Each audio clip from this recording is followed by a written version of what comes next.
Today's episode is brought to you by DNA Sports Training. If you or someone you know wants to take their game to the next level, then hit up DNA Sports Training. Visit DNASportsDenver.com to book a training session. We offer specialized sports training from football to track and field and everything else in between. Whether you're an offensive or defensive lineman wanting to get better off the ball, or you are an athlete wanting to improve your speed and agility, we have something for you over at DNA. Visit DNASportsDenver.com right now to book a session and sign up.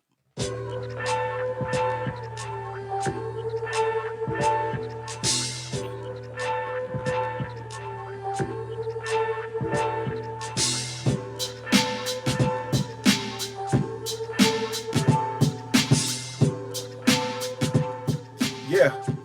What up, baby? We're back again. What up? How's it going, brother? Man, a long time no see. I feel like it's been forever since we did this. Shout out though, Hey, shout out for getting it together. Happy first year. happy 4th of July. Happy 1 year anniversary to this great podcast that we do here. Happy birthday, America. Happy birthday, America. Happy 1 year anniversary to all of our listeners out there.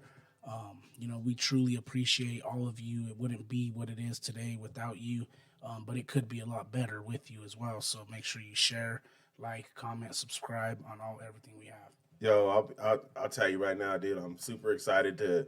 We set a lofty goal back when we first launched this in terms of downloads and streams and listeners, and man, we damn near hit it. I ain't gonna lie, we came a little short, and that's fine. Still equated into thousands and thousands of downloads.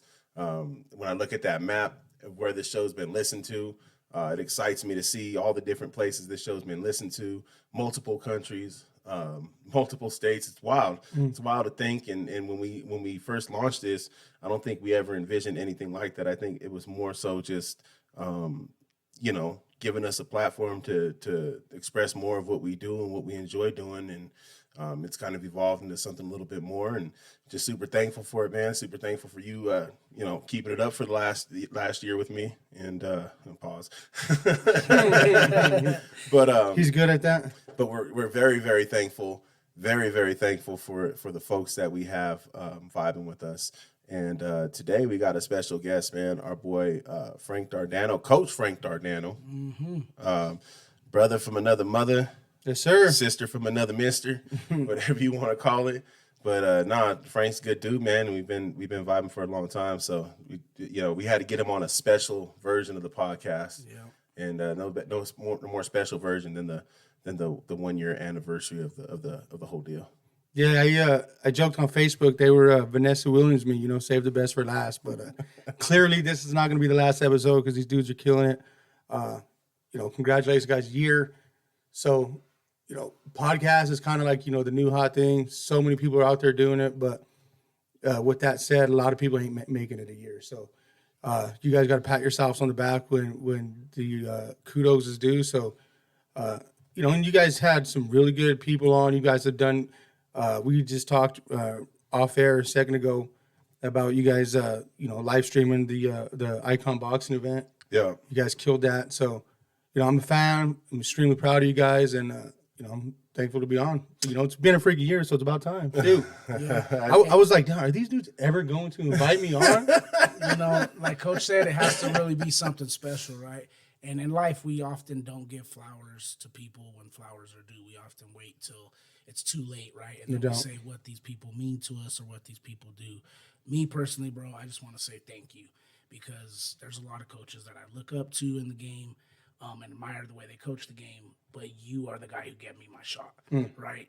You seen it in me before anybody else seen it in me. You called me up to the high school ranks, and it's been, great ever since then. So first and foremost, thank you for that. Thank you for doing that and being that for many people, not just me. There's a lot of people that we could think of that you kind of brought up into the high school ranks, and just for being a guy who, knows a lot about the X's and O's and not, quick to overlook some of the guys who are at younger levels and been coaching for years who also know the game. You give them that shout out. So shout out to you for that. So appreciate that. Sure. And, I'd even elaborate on that. And I'll go a little bit to my 9-to-5 job. And, I've been working at Denver Health for a long time, but I rarely ever give somebody's name out or whatever, only because if it doesn't work out, that looks bad on me, right? Mm-hmm. And so coaching now for this will be, I want to say this is your season 21. I got to do the math, but yeah, I think it's season 21. Out of those years, I'll be honest, I haven't really brought that many people up. There has been some guys, but only because, if it doesn't work out, that's a negative look on me, but also is, I don't want to bring somebody up around these kids that is going to, who knows, do something wrong around these kids or whatever. But when you started, like, it was an immediate thing, like, dude, this dude needs to be coaching high school. So it wasn't like, hey, I want to, bring Dominic up and show him the ropes and it's going to make me look good. Like, you needed to be up there. It was something that, like, it was inevitable. If I didn't bring you up, somebody else was going to. So I had to, like, kind of hurry up and snatch you up. And I know when we first did, and Coach from Better was like, dude, Dominic's killing it. And when he left to Thornton, he's like, I really wouldn't wanted to bring him because we saw what you were doing with the youth, and what you did for the youth Vikings, and now what you're doing over here at Westie. So yeah, kudos to you, man. And back to Al, man. Me and Al go way back since we were wearing lumberjacks. With the hats to match. That's right. We got stories just because we were blessed to be able to play with amongst each other, on some really fun teams, and just growing up from the Skinner days to the North days. And there's nobody I've ever seen disrupt a game the way you did the first time you stepped on the field for North. And it's our JV glory, the freshman year. But people would dog your stature, but there's no denying the dog within your stature. Appreciate that. You wreaked havoc constantly, and it got you called up rather quickly because they couldn't stop you, and it's kind of hard to when someone gets underneath your pad level or just creeps by you. That's a very, very scary thing as an offensive lineman or as someone that's just trying to bring some protection. And you've always had the heart, man. I've always admired you as a coach, just the effort and time and literally, years that you've put into the profession. And, we'll go in depth with that, but it's something that I've always admired of you, bro, because you've sacrificed a lot of time when it's just easier to do for ourselves, especially when we're younger. We're a little bit older in age these days, but when we're kids, man, it's easy for you to just say, fuck it, and I'm going to do what I do. Right. But to jump on board, and I know you've had some great mentors in it, and it's just we're grateful for you, man, and we're thankful to have you here. And, we wanted you to be part of the celebration for what we do because it's part of the inspiration. Well, let's go. Let's celebrate. Let's celebrate, man. So what's new? So, so listen, clearly this is a coach's podcast. DNA Sports. These guys do a lot with the youth coaches. So, and with that being said, June, the summer is a busy time for coaches. You guys know that, especially with football being right on the corner. Excuse me. June was packed for us. We had we finished our padded camp. So we went down to CSU Pueblo. It was a 4-day padded camp. We were down there with where are the teams here? Vista Peak and Doherty. But before I'm going to talk a little bit about camp, we had, probably 25 to 30 7-on-7 games. We were in all kinds of different 7-on-7 tournaments. So June was packed. I'm enjoying a little bit of the break now during the holiday. And then starting back up Monday, we're going to finish off the summer strong. So it's just been a busy summer, as you know how it goes for football. But yeah, there's really no off season, especially at the high school level. And it was one of the things that I enjoyed not being at the high school level this past season was, and that goes back to just being able to have the wherewithal to go through it and say, fuck it. But it was just a nice break, and you didn't realize it for, so many years going forward. I couldn't imagine the time you put in, but it's cool because you get, I know it's work, but you also get to watch Frankie on the field and see your son before you, kind of just blossom and continue to grow and be a great quarterback. And so I think that aspect of it, I bet that's pretty freaking cool to be able to, not only put your work in, but see him do his thing. Well, you know, so there. I mean, I could touch on so many different parts there, but a little bit about the time it takes. So for me, and this we went to school together. Idle time for me has never been good, and so coaching at an early age, and so I'll go back. I thought I was going to go play high school, and I or play past college or past high school. I think I touched on this a little bit on the Play Harder podcast with Shout Zach out to Gutierrez. Zach. Shout out my boy ZG. But so I got into coaching right away, and there was times where coaching took up different times where my buddies were out going parties or they're in college and doing different things, but I had some certain responsibilities, but it was always good for me because idle time for me was bad. Yeah. And even still now, like I look at, what my time looks like outside of coaching in the future, whatever that is. Like I haven't had a fall in so many years where I'm not busy or a summer. And I'm like, what am I going to do to fill my time? Like I'm starting to really get back into the gym a lot, starting to lift a lot of weights. I'm trying to, change my body. And so I'm trying to do that, but Pick up a fishing pole, bro.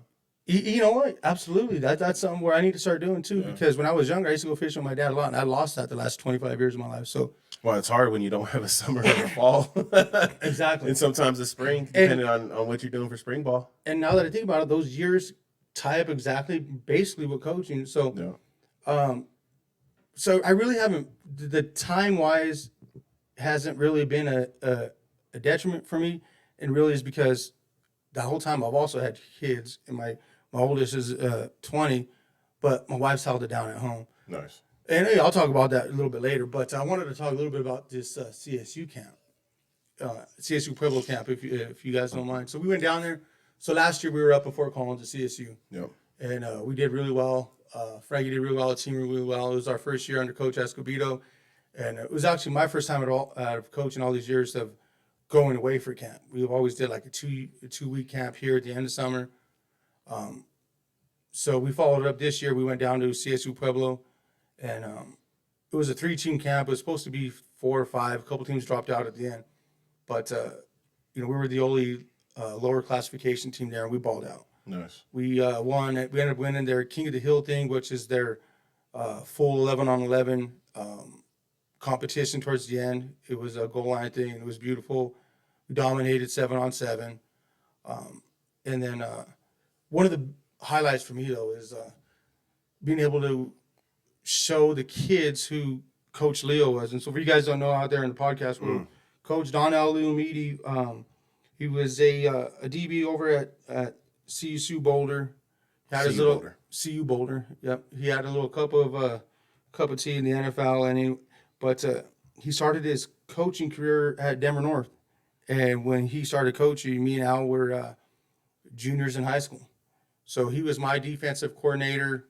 I had a DB coach of Maurice Enriquez. I mean, our coaching staff when we were in high school was just star-studded. Yeah. And there was no doubt why so many of us from our class ended up coaching. I want to say 8 of us ended up being coaches at some point or another. Anyway, so we get down there, and they have, and Coach Leo ended up getting I think stomach cancer, pancreatic cancer, and passed away a few years ago. Rest in peace, Coach. He was a beautiful man. He was a gym rat, wonderful dude, gave back, but they dedicated their gym and stuff to him. So it's the Leo Center, Coach Leo Center, and they had a big, picture of him and his little biography. And right there, clearly it said, Coach Leo started his coaching career at Denver North. So I got all the guys together to read this, and for them to see like right there in writing, like, hey, you could go to North, you can, and you could be somebody, right? And so that was cool. And I got to tell them, and I was able to talk to the staff there and be like, hey, Leo is my coach. They run all the exact same DB drills there to this day that we run at North. I could have just stepped in and ran their drills that they were running. There was a session where the college coaches take over your teams and they coach your guys, and our guys literally were running the drills for them. So it was a thing of beauty. We did great. It was fun. We ended June, with fireworks. So I'm looking forward to the season, but we'll see how things progress. But yes, watching my son in these camps has been nothing but a blessing. The coaches knew who he was going there, but I'm telling you, they left wanting to take pictures with him. So That's what's up, man. fingers crossed things work out for that kid. That's cool too because you talked about how great of a 7-on-7 year you guys had so far during this off season, and we all know how talented that skills group is. One of the best skills group in the state of Colorado. Put them up against anybody, and No doubt. we'll put our money up with it. But this one was the king of the hill, and you said it was, a goal line kind of 11-on-11. So that's what's cool about it because you got the big dogs in the mix in that one, and you still, were victorious. So I know the teams weren't as many, but it kind of validated, your progress up to this point. Yeah. You know what I mean? And if the linemen continue to work and hopefully get in a few more big fellas, maybe that just trickles into the season and it can just, rub off on a successful season as well. So what we talked about as a staff right after that, so you know how those coaches, these camps and stuff at the end, they all the coaches that you get together with even the college coaches, and you have some pizza and a couple hops or whatever. And so, but we were talking, we're like, listen, the year before at the CSU camp, all the Fort Collins coaches were saying these Denver North dudes, they have the most heart, and same with down there. There is no denying the heart in these Northside kids. Mm-hmm. And when we won this goal line King of the Hill battle, we had, we plugged Scotty, some of these other guys down at the line, say, hey, let's just go fire off the ball. Just need it. We just need it, right? And so in a pinch, we're going to be fine. Mm-hmm. But when, it's 48 minutes and it's this and it's super hot in September and stuff like that. But, I'll go back to, and Al hit on this, I had some really good mentors. And, Coach Marquez, when I was a young coach, we were going through this, I can't remember if it was at Northland or Thornton, but I was like, we're low here, we're low there. And he's like, look, you got to count on wild cards. And I think about this every year coaching. He said, every team, unless, you're some of these really big schools who have 150 plus and this and that, but a school like us right now, you're always going to have wild cards, meaning there's anywhere from 5 to 7 wild cards every year. And that means some of the guys that you are counting on don't pan out for whatever reason. Right. Yeah.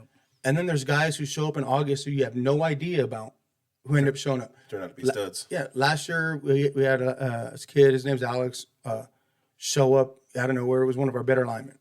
And, a couple guys like that. A few years ago, when Coach Hanna was there, big lineman kid, Hispanic kid, barely spoke. Jorge, right? Yeah. Wild cards, stuff like that. So I got a call yesterday from my cousin, Toby Kursky. Hey, Frankie, worker of mine, lives out in Montebello, but goes to school right over by North. Big lineman kid, senior, wants to get back into football, didn't play okay, good. So I'm a believer things are going to work out, especially because we do have this senior class of leaders, and all we got to do is get kids to believe. Mm-hmm. Yeah. Buy in, and we're going to be all right. Like, I ain't going to say we're going to run the table, but damn it, you know what? Who knows? Well, and you say you believe things will work out, and sometimes it's because you guys are going to put in the work to make things work out. Sometimes I think people get caught up trying to wait for something to happen, opposed to like making something happen. And I think it's funny. I was talking to my mom's a little bit about this the other day because she was going through some things and she's getting a little negative, and I was like, Mom, you got to be positive about it, right? If you got to make it happen. You can't sit there and expect something to happen without a little bit of elbow grease being burnt. You know what I mean? Like sometimes things are harder for us to obtain because it means more. It's going to be more special when we do obtain it. So it's all about still making it happen opposed to just waiting for it to happen. And I think that's what you guys have been preaching. That's what that senior class that you guys have has learned for 4 years. Mm-hmm. I know there's a change in staff there, but I think the same message is, hey, we got to work to earn it. I know how you coach and I know how some of the other coaches on that staff coach and it's about working your ass off to earn it. And I think you guys have begun to do that. And it's good to see you guys got some good momentum in the summer and the buy-in that you got from your senior group. We go back to Brandon Bennett, Michael Marquez, and Elias, Donnie, all that senior class a lot. We go back to that class a lot, and we've had a few of them on the pod.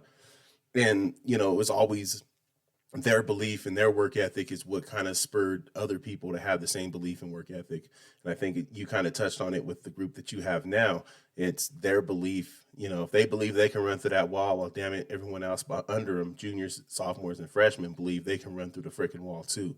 And as long as they have that, man, you guys are going to be dogs in every game. Yeah, you know, with guys like that, and you know, the Brandon Bennett, the Elias, the Michael Marcus of the world, and I got nothing but so many good things to say about those dudes. I love those dudes so much. And my message to those dudes was always like, this isn't our team. This isn't a coach's team. Because, you know, some of those dudes had different coaches all 4 years, right? And you hit it. There's been a coaching change 2 years ago. And some of these dudes are kind of maybe still a little bitter about it, right? But, like, it's your team. You're the player. Yep.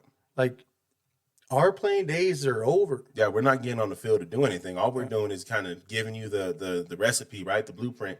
You guys got to cook it. You guys got to make it happen. You guys got to build it. Exactly. So, like, when there was a coaching change for all those dudes, and I stuck around for each of those coaching changes, and I was telling them, like, listen, the only consistent variable that's going to be here is you guys. Yep. So let's not complain about it. Let's get to work. And that's the same message with these dudes. And you know, I had some notes here, and I didn't put this in the notes, but I did want to hit on this. We did so good, and you guys were part of this too. Our numbers a couple years ago were doing really good, to the point where we were talking about we might have to start cutting guys, right? Yeah. And then this is prior to any coaching change. I think we're really kind of maybe changed some of that because COVID affected all these teams differently. Yeah. Yeah. And for these inner city schools, especially like us, when we were just starting to change the momentum was good. Yes, the momentum was good. And coming back from COVID, I just think it really changed the momentum of our program. Yeah. And then we had the coaching change, right? And so then things kind of tapered out. Even though we're winning, even though we got a really good quarterback, even our numbers are low. But I think the feel and the positivity around the program is still really high. So, you know, parents, whatever you guys are out there listening, you want your kids to come play football, bring them to Denver. The coaching staff that Coach Escobedo's put out there is great. It's one of the best coaching staffs that I've been around in the last 10 years. But we need players. And, you know, the whole COVID thing, I think it's really affected us different than other teams. But with that said, we're still going to go out there. We're going to win games. We're going to surprise a lot of teams. But, yeah, man, I couldn't be more happy to be on this staff. Like, Coach Esco's put together some of the better young coaches that I've been around. And you said this, coaching sometimes is a young man sport, right? Yeah. Yeah. So you like, I know some of the better young coaches I've been around are coaches that, and again, you could be married, you could have kids and be a great coach. I'm not saying that. But normally, the coaches that could just pour themselves completely are not married, don't have kids, could open up the gym twice in the morning, in the afternoon. Yeah, because they ain't got nothing to go back to. Right, No responsibility. And we have those dudes. Like, shout out to Coach Vic Horta, man. He's been such a blessing for Frankie right now. He's a tremendous quarterback coach, tremendous offensive coordinator. Yo, Vic's a good dude, man. I got to get to know Vic during track season because he was coaching at Kennedy. Yeah. So, you know, we'd chop it up all the time at meets. Vic's a good dude, man. Yeah, man. And you know, me and Frankie were talking. He's like, man, I wish I had him longer. Like, he's just a different dude, and Frankie's a different quarterback right now. And I think our guys are starting to see it. So the outlook for this season is nothing but positivity. We just need more guys. Yeah. And you know, I'm sorry, go ahead. No. And that message is true to a lot of players, right? 2020, the COVID year, gave all these kids who are like us and don't need that extra idle time. Yeah. It gave them the idle time and the comfortability within that idle time. So a lot of kids developed it and started to say, you know, I'd rather do this than go out and play sports. That's the thing that sucks, bro, because, like, you know, if you get an opportunity to do something else other than, you know, what you've been doing, you may like it, you may not like it. And it might be a good thing, it might be a bad thing. It's not always bad, but just like you said, idle time is the devil playground. Well, sometimes what is sports, though? I mean, sports is at a competitive level. It's only fun during the games and when you're winning. Yeah. Right? Ain't nobody trying to wake up, and not even the good players, bro. will say that it's fun waking up in the summer a week after you just got out of school to be at workouts at 7 a.m. Yep. Right? That ain't shit. I have these conversations with my son and all our players all the time. If you want to be good, you got to make sacrifices. And if I'm honest with myself, I wasn't that kind of disciplined when I was in school. Yeah. I mean, I like to think I was, but there was times where I know, coaches were on my ass like, hey, you need to get your ass here. Like, you're a leader, you're a captain. But COVID made to where, hey, go ahead and sleep in, go ahead and do this, and then you get used to that. And that's exactly my point to all those kids, right? Because we sit here and we talk about how we wish we did this, we wish we would have did that when we were younger. For me personally, right, I got comfortable in idle time and complacent with not doing what I was supposed to do and doing what I wanted to do. And I regret it because there's a lot of football time that I lost as an athlete because I chose to do other things. So to those kids out there, don't wait until you're 28, 30, 35 to realize that you wish you would have played high school football. Stop bullshitting now. Stop being comfortable in the idle time and the complacency and thinking just hanging out with your friends is the way to go, because there will be one day where you look back on today and say, damn, I wish I would have just did that. I wish I would have listened to that coach. I wish I would have listened to my parent. I wish I would have listened to my friend and just finished out football. There's a lot of kids that we all know sitting at this table that are great athletes that still should be playing right now that are not playing football. So this message goes out to you. Get up off your ass and go do what you got to do for you. Not for anybody else, but for you, and for that way you don't live life with any regrets later on. Yes, sir. And I think, you when you talk about how COVID affected some things, and you also had kids that instead of busing it to North, outside of their home school, they end up having to go to their home school because it was more convenient for their parents during that situation, or they're being homeschooled at that particular time, and not making it to practice. I think us bounce into a spring football season that really screwed a lot of things up. We had the same thing in track. Like that year, 2020, before we got shut down, we had 90 kids out on the track team, boys and girls. We had, and it was our biggest turnout. And then we had to shut down. And the following year, we still had solid numbers, but it wasn't the same. It wasn't the same commitment. And it could be a different kid, who knows? But it just wasn't that same level of, I'm gonna commit fully to this, because I have nothing else. And some of these kids might have thought they had, I can just go home and play video games. I can go home and do this shit on the computer. It was a different monster for sure, and it changed a lot of things. But in a lot of ways, it made us be a little more efficient, made us be more appreciative of our time. I think back to this past season, all the track meets we were able to get in because the weather worked in our favor. And thinking about the times that got shut down, it's like, damn, I'm just happy to be out here right now, early in March, being able to do this shit, because in the past, 6 years, it hasn't been that way, whether it be weather or whether it be COVID. So, man, Frank, dude, I salute you. We'll talk more about North here in a bit. We're going to get all into some high school football here in a bit. It's definitely something that I wanted to rap about. It's something that we rapped about on our very first episode. And if you haven't listened to the first episode, man, I encourage you to go back in time with us and go listen to it. You can tell us where we were rookies and where we might have been a little nervous on the microphone. Yeah, and if there's something we're still doing that we should fix, go ahead and correct that too, because we're a student of the game just as much as you are. So we're willing to correct. As always, though, man, we tell y'all, if y'all want to submit a question, join the conversation, visit dnasportsdenver.com/askdna. Right there on the screen, if you're watching the video today, you can see how it goes. But man, go submit your question, go be part of the conversation, say what's up to Coach Frank. Share some of the war stories with Frank. I mean, I got stories with this guy. He was talking about how he wasn't always doing what he was supposed to be doing as a captain or as a leader on the team. Let's just say one time we was running about 11 o'clock at night. Oh yeah, I remember this story. And Frank being able just to have to watch us, because coach was like, no, you're going to watch them pay your penalty. And we're out there, dude, pitch black, doing Viking reminders and running laps. And Frank's just standing there like, I don't give a shit, man. I had a good time. Let's just say I was doing what I was doing. Oh, man. Yo, it's been a great couple weeks though, Don, since the last time we got together, dude. You know, we were celebrating the Nugs, and now everyone's down on the Nugs. Go Nugs, baby! Champs. Yo, what do y'all think about Bruce Brown leaving? You know, I mean, he deserves it, bro. I mean, we all knew that we weren't going to be able to pay him what he deserves. We all wanted him, right? In the perfect world, he would still be here.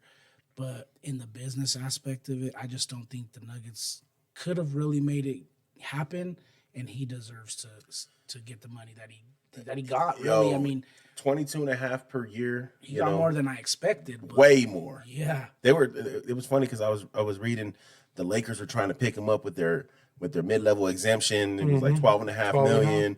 And you know, people were like, oh, he's gonna go to the Lakers. And then Indiana comes out, dude. 2 Doubles. years, 45 million. Like, and I don't even think he's gonna be starting over there. I think he's gonna be They're paying him to start. well, they just paid Halliburton, and Halliburton played guard too. Yeah, So I but don't know. But who's their one? I'd have to look. I don't know. I don't know Yeah, if it's Tyrese Halliburton's playing point guard or if he's playing shooting guard. They're definitely not paying him that type of bag to just Dude, come and be are a you role player. sure though? Because basketball money, Basketball stupid. money's crazy. And here's the thing though, is I love basketball, and honestly, basketball is such a more beautiful sport to me than anything else. But I don't know the ins and outs of basketball contracts like I would football. I don't know. Yeah. You know, football contracts are like. Well, with like football, I'm a you're GM. always looking at the guarantee opposed to the actual and there's deal. a cap and all that, but I do know that next year there is a new what's the word I'm looking CBA agreement. Yes, with, Yeah. with basketball, and the Nuggets are worried about that because they got like 4 max players right now. However, I think the biggest thing though that what they were comfortable with letting Bruce Brown go, and Bruce Brown did great for him. He's always going to be he'll never have to pay for a drink in this town again, right? No, hell no. But I think with the emergence of Christian Braun, I don't like to say Brown, Christian Braun, and Payne Watson. I think Payne Watson is going to come out next year. He's going to surprise you. He is long, he hustles, he's been working his ass off, Yeah. and you know, I think the Nuggets are betting on Payne Watson, and You know, they got believe it. they got kids at Gillespie that they drafted last year that was hurt all year. They drafted well this year, I think, in my opinion. Bringing in Justin Holiday, bringing in who's the other cat that did? Jesus, why is it slipping my mind right now? My only beef, bro, is I saw what Derrick Rose signed in Memphis for. Derrick Rose signed for like 2 years, like $6 million, and it'd have been nice to have something like that on the bench for us. But at the same time, I'm trusting the front office, dude, because so they've done so well over the last 8 years. But Bruce Brown wasn't going to sign for that. No. he's saying bring in I'm saying like it would have been nice to vet like Rose. bring in Derrick bring in Rose to Derrick kick Rose. them, and we might have. Derrick Rose went to college in Memphis. He might just be he's at the twilight of his career. He might just be trying to go back to comfortable surroundings and be somewhere where he's going to get a significant role too. So But in all honesty, the Nuggets aren't that team, right? We're not bought. well, and the other thing is though we're too, built, like so we're if building off of our young talent, our young players. We're building around that. Like, I think we're fine, right? Me too. When I say like I wanted them to keep him around because obviously we would like to just ride this thing Yeah. one more year back to back, just go right through it. We still can do that with the talent that we have. In all honesty, we can. See, and I don't think, and I'm fine with what we're at right now, and I don't think they brought someone like Derrick Rose in because I don't think they wanted to stunt the growth of Christian Brown, Nope. of Peyton Watson, of the new guys they just got, of Gillespie, some of the guys they already have, Najee, whoever it may be, Chanchar. You know what I mean? You want these guys to continue their development. That's part of the process itself too. Is okay, you got like Najee's on his last year of his deal. Like, let's see if he can play. If he can play, then cool, we can keep him around. If not, then he won't be around. But you got to find out what you have. You can't just go, keep piecing things together. We got KCP coming up next year. He'll be on. He has a player option for his 3rd year. So next year, it'll be a second, 3rd year. He got an option. And who's to say we don't get Bruce Brown back in 2 years anyway? Because Bruce Brown signed a 2-year deal, but he only did it with the player option for the 2nd year. So And he's 3rd on the depth chart right now. yep. who? Who? Bruce Brown, yeah. What they got? They have Tyrese Halliburton and Buddy Hield. Oh yeah, he ain't starting. That are starting right now. So he's Although- behind TJ, well, but listen, TJ that's- McConnell and Benedict. Although That third. if you play small ball, you can put him. You can bump one of them guys up to forward. Any one of them 3 play small forward, and have 3 guards on the court. But listen, good for the Pacers then, because here's my thing with Bruce Brown. Hell of a player, but he's better for your team coming off the bench. You put him in a starting role, it kind of just takes away what he does best. Yeah. But my thing with the Nuggets, and say the whole thing with like a Derrick Rose or something, a year, 2 years ago, bringing in a vet like that's what this team needed, right? Yeah. And that's the role the KCP's filled. Yep. That's the role the DeAndre Jordan's filled. Jeff Green. But right now, though, see, our guys took those lessons. Yep. They learned from them. Our stars are now the veterans. Yeah. Right? Jamal Murray's he's now going to be that guy who's going to be the voice in the locker room. Joker is now he's now being more of a vocal leader. He said, hey, it's hard to be a vocal leader when English is your second language. But guess what? The dude speaks great fucking English now.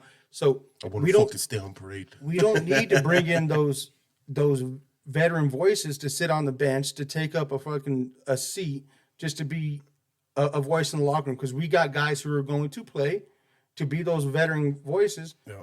And let those young guys take up a seat on the bench, the Peyton Watsons, the Christian Browns, and let our stars be the vets. Well, and the big difference now too is any young players you got coming in, they're going to listen to Aaron Gordon. They're going to listen to KCP. Exactly. They're going to listen to even Michael Porter Jr. Mm-hmm. These guys got championship. Got skins on the walls on now. them. Yep. You know what I mean? Like Not to mention they're going to listen to a guy like Christian Braun too, because he's won championships at multiple levels, and he already in his second year is going to be, arguably a starter. Yeah.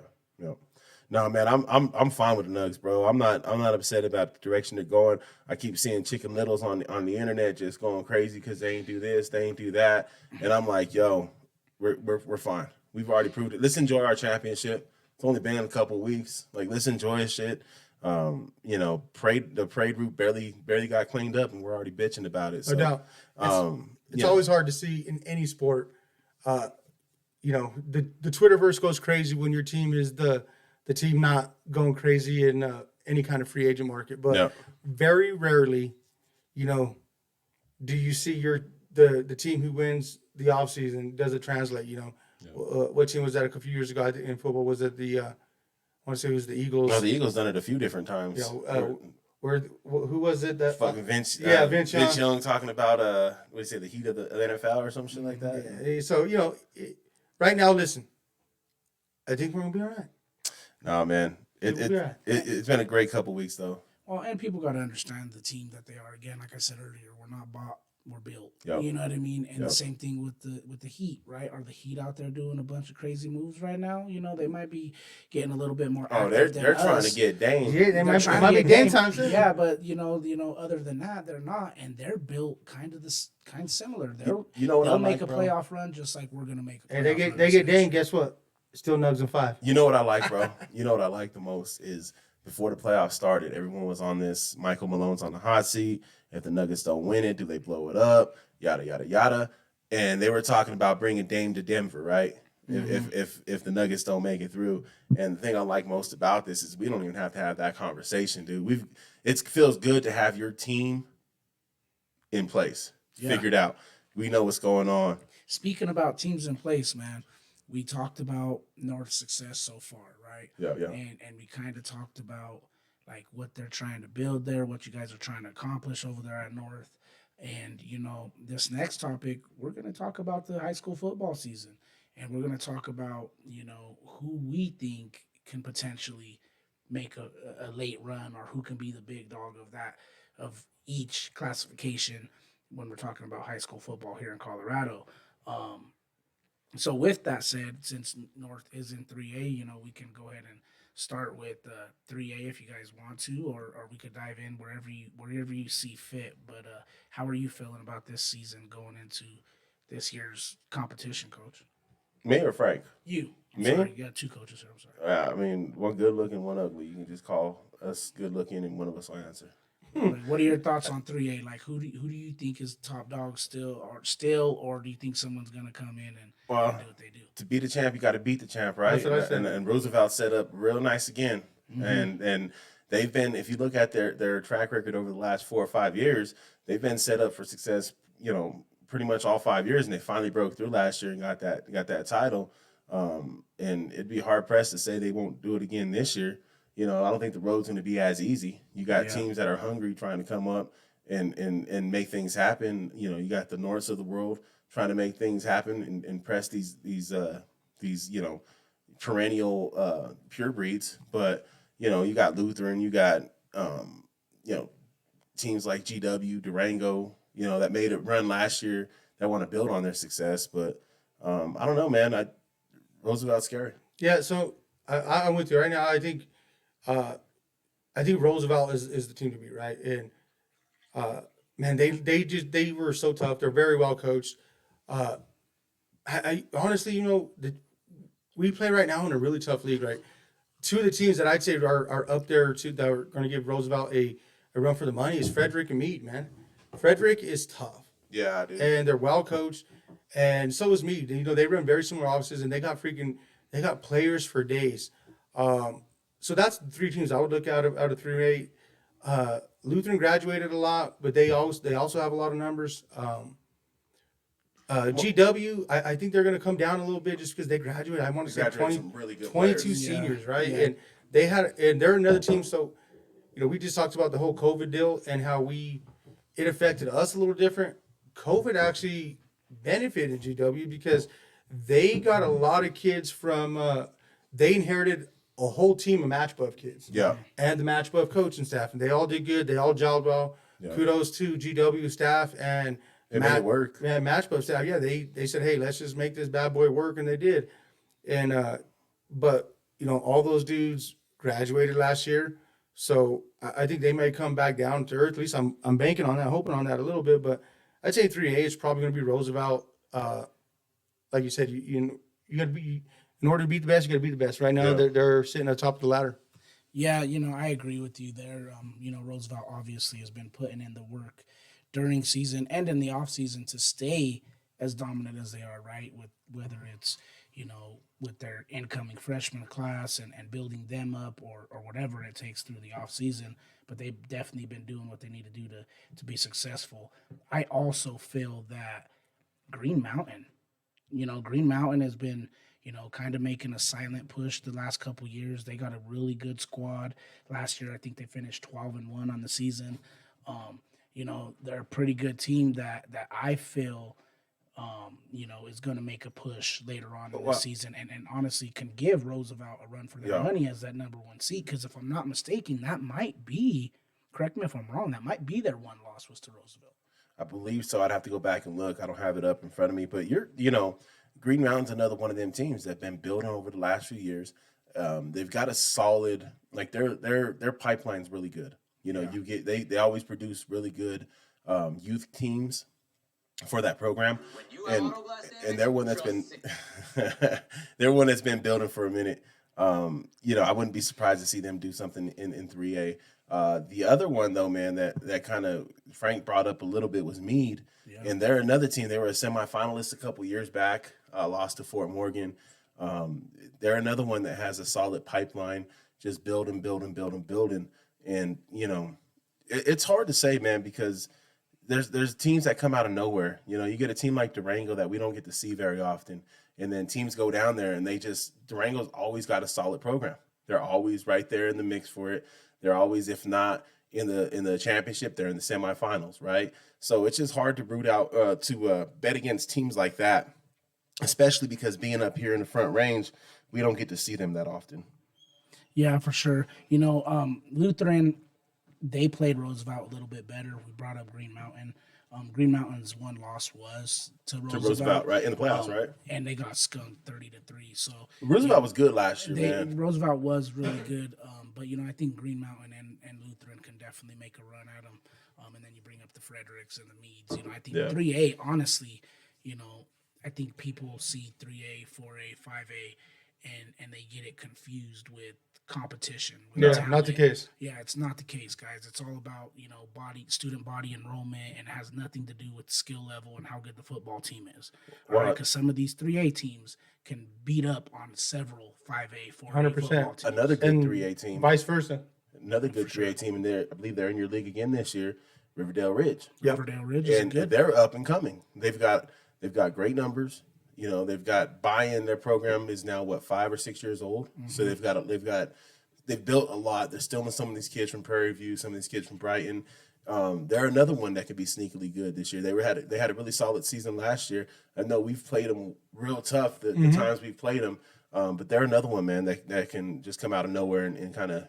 You know, another one we didn't mention that's been building since they started, honestly, and has a pretty good team right now is Northfield, man. Northfield could go out there and make some damage too. Like last year, I think they finished 15th in 3A or something like that. 2A. Yeah, they're two. Yeah, Northfield's 2A. And that coaching They staff, were. They just moved up last year. they were 2A last year. Because I know all those coaching staffs from last year. Because they got bounced in the 2A playoffs 2 years ago. They're ranked 15th in 3A. 3A. So they moved up this year then. This is based off of last year's. Okay, so final then last year standings. was when they moved up because they were 2A. They made the playoffs a couple years ago in 2A.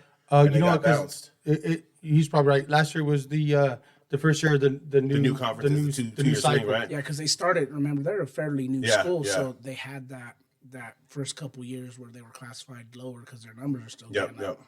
That's They've grown. a nice ass campus, bro. It's beautiful. That's a nice campus. And they're a really good staff. A lot of those, some of those coaches were with me when we were coaching at Thornton. Shout out Coach Doug Sedrick. Love that dude. One of the better O-line coaches I've been around. But yeah, so here's the thing. And Coach Dom just hit on it. Classifications aside, you get a halfway decent coaching staff in there. You get some kids that will buy in. You have decent numbers because in football you're always going to battle some injuries and maybe an eligibility here and there. You have no idea what's going to happen. Yeah. What I like to see, if we've saw a little bit these last couple of years, is a little bit of change at the top. I mean, 5A. I guess we haven't really seen it because Cherry Crease ran away with it for the last 4 years. Going on the fifth straight. And now. you know what? That's fine. Coach Logan and those guys, they do their thing. But to me, I like to see a little bit of change. And I just feel like you never know what's going to happen. Get some of these other teams, up and coming, some new blood in there, and let's just let the chips fall where they may. I know for us, we're excited. We talked about us being a little bit down with some guys in the trenches, but we're looking forward to the challenge. We got some of the best skill guys, so I know the guys in our league. They better have their heads on the swivel because we're coming. Well, that's the scary thing with you guys too, man. Is if you can get protection and you can get enough push off the ball to give your guys the chances. There's no reason why that offense can't be very potent. There's no reason why you guys can't have a lot of success. On the flip side, on defense, if you guys can get to the quarterback and you guys can stop the run a little bit, like you're going to be fine. And all you need is just the bodies. Yep. And if you guys can figure that part out, like there's no reason why you guys can't be mentioned in that playoff run. And the scary thing about it, right, is when you get teams that have the morale, the camaraderie that North has, this young skill group that's been playing together, some of them since 7th, 6th grade, maybe even longer than that. That chemistry that they have is hard to beat when you're in a playoff game, when Dude, you're there's in an a mix of things. Like, so, if all they got to do is get in. There's an old parable that says the faith of a mustard seed will move a mountain. And if you get guys to believe that much, it's amazing what shortcomings you can overcome. Yeah. And what you especially when you got someone like Frankie, and I'm not just gassing your son up. Love that kid. I'm not just gassing Thanks, him up. appreciate that. But when you got a kid that knows where to send the ball to pre-snap, right? And he can read defenses and he knows what to do. Like all you need is a couple of seconds. Yeah. All you need is 1, 2, boom, it's gone. Right? To find some success. All you need to do is open up a couple of holes and let your talented running back get to the next level. And then it's one-on-one with a linebacker, one-on-one with a safety. And who knows at that point, right? Yeah. I'll take some of the guys they got in the running game one-on-one with any of them safeties or linebackers. No doubt. I take them on the next level. And even if they get got at the next level, that's 4 or 5 yards. I'll take that every day, every single day. So, there's no reason why you can't have them expectations or beliefs to be, amongst the top in the league, amongst the last 16 playing, you know, and it's got to be there. And when you got your senior class believing that they could do that, it's amazing what you might be able to do. Yeah, that's an expectation goal, right? Every year for every team is get there. Get there, because anything can happen. You know, it gets me, and it gets the the hairs in the back of my neck standing up, and it gets me a little emotional. We're sitting here talking about seniors last year, this and that, and it's like, damn, is it really this dude's last year? Like, the Frankies, the Lorenzos, you know, the feels like it was just all all these these last dudes. week. Like, yeah, man, like, and you guys know me. I wear my heart on my sleeve, and sometimes I cry for a fucking commercial. Well, one thing I've always appreciated. It's gonna be hard for me to hold this shit back. One thing I've appreciated about you, Frank, when we're coaching, and is you make these kids understand, these seniors especially. But then the way you talk about it, it puts these younger underclassmen on notice too, and you make them understand these last 10 weeks. This is it. This is what you're guaranteed. You got 10 games or 10 weeks that you're guaranteed, and then everything else is on you guys to make happen to continue our season. But this may be the last time you ever put on a helmet, last time you ever put on pads in meaningful games ever. And you relay that every week to the kids, man.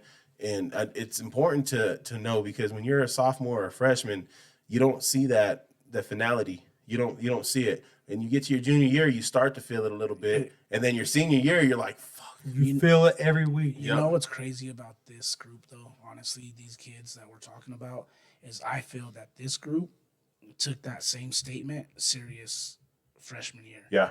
When senior game freshman year, when that statement was said about those seniors going on and about those younger classmen playing for their brothers, I think at that point, a lot of these guys that are the guys we're talking about, the Frankies, the Lorenzos, the Scotts, the Elijahs, all these guys, they knew that was a serious statement freshman year, and I think that's why this year's going to be pretty special. You know what's interesting about some of them guys, though, and maybe why they took it so personal, is some of them guys had, whether it be older siblings or family playing on that senior year or on that junior year, right? So they were around it a couple of times. I think a kid like Elijah, had Josiah playing for 2 years with him, and so he understood it because Eli had Felix. Exactly.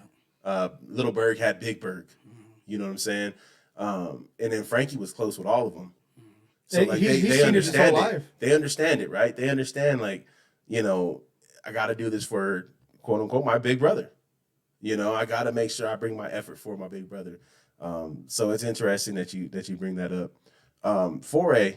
And Coach mentioned it. Top Dogs, he wants to see Top Dogs getting knocked off. I think 4A and 5A, honestly, this year. Saw Top Dogs knocked off? We could be talking about it for real, especially with Broomfield. I mean, well, they're sometimes flipping. a coaching change is a big deal, guys. Yeah. Like, it's going to be huge there, too. I think they got a really good coach coming in over there, but, just changing everything is going to. Well, you got to get everyone to buy in again, right? Like, if you change coaching staffs, like, I think that's the hardest part. And if you don't always have time with seniors, you know what I mean? Like, I think back to our first year together at North, when Hannah came in, it was working to get them seniors to buy in, because you only have them for a short period of time, and everything else is your juniors, sophomores, and freshmen.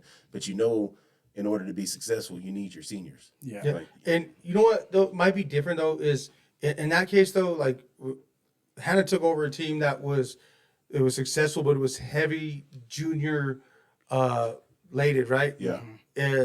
The seniors that had graduated had very little to do with the success of the previous year. Yeah. We had won 8 games that previous year. Okay. And not that, and I'm not taking away from those seniors. The Fresquez's of the world that did really good those years. I mean, they did great, but we were very junior heavy. So really, anybody who took over that program, we were going to win.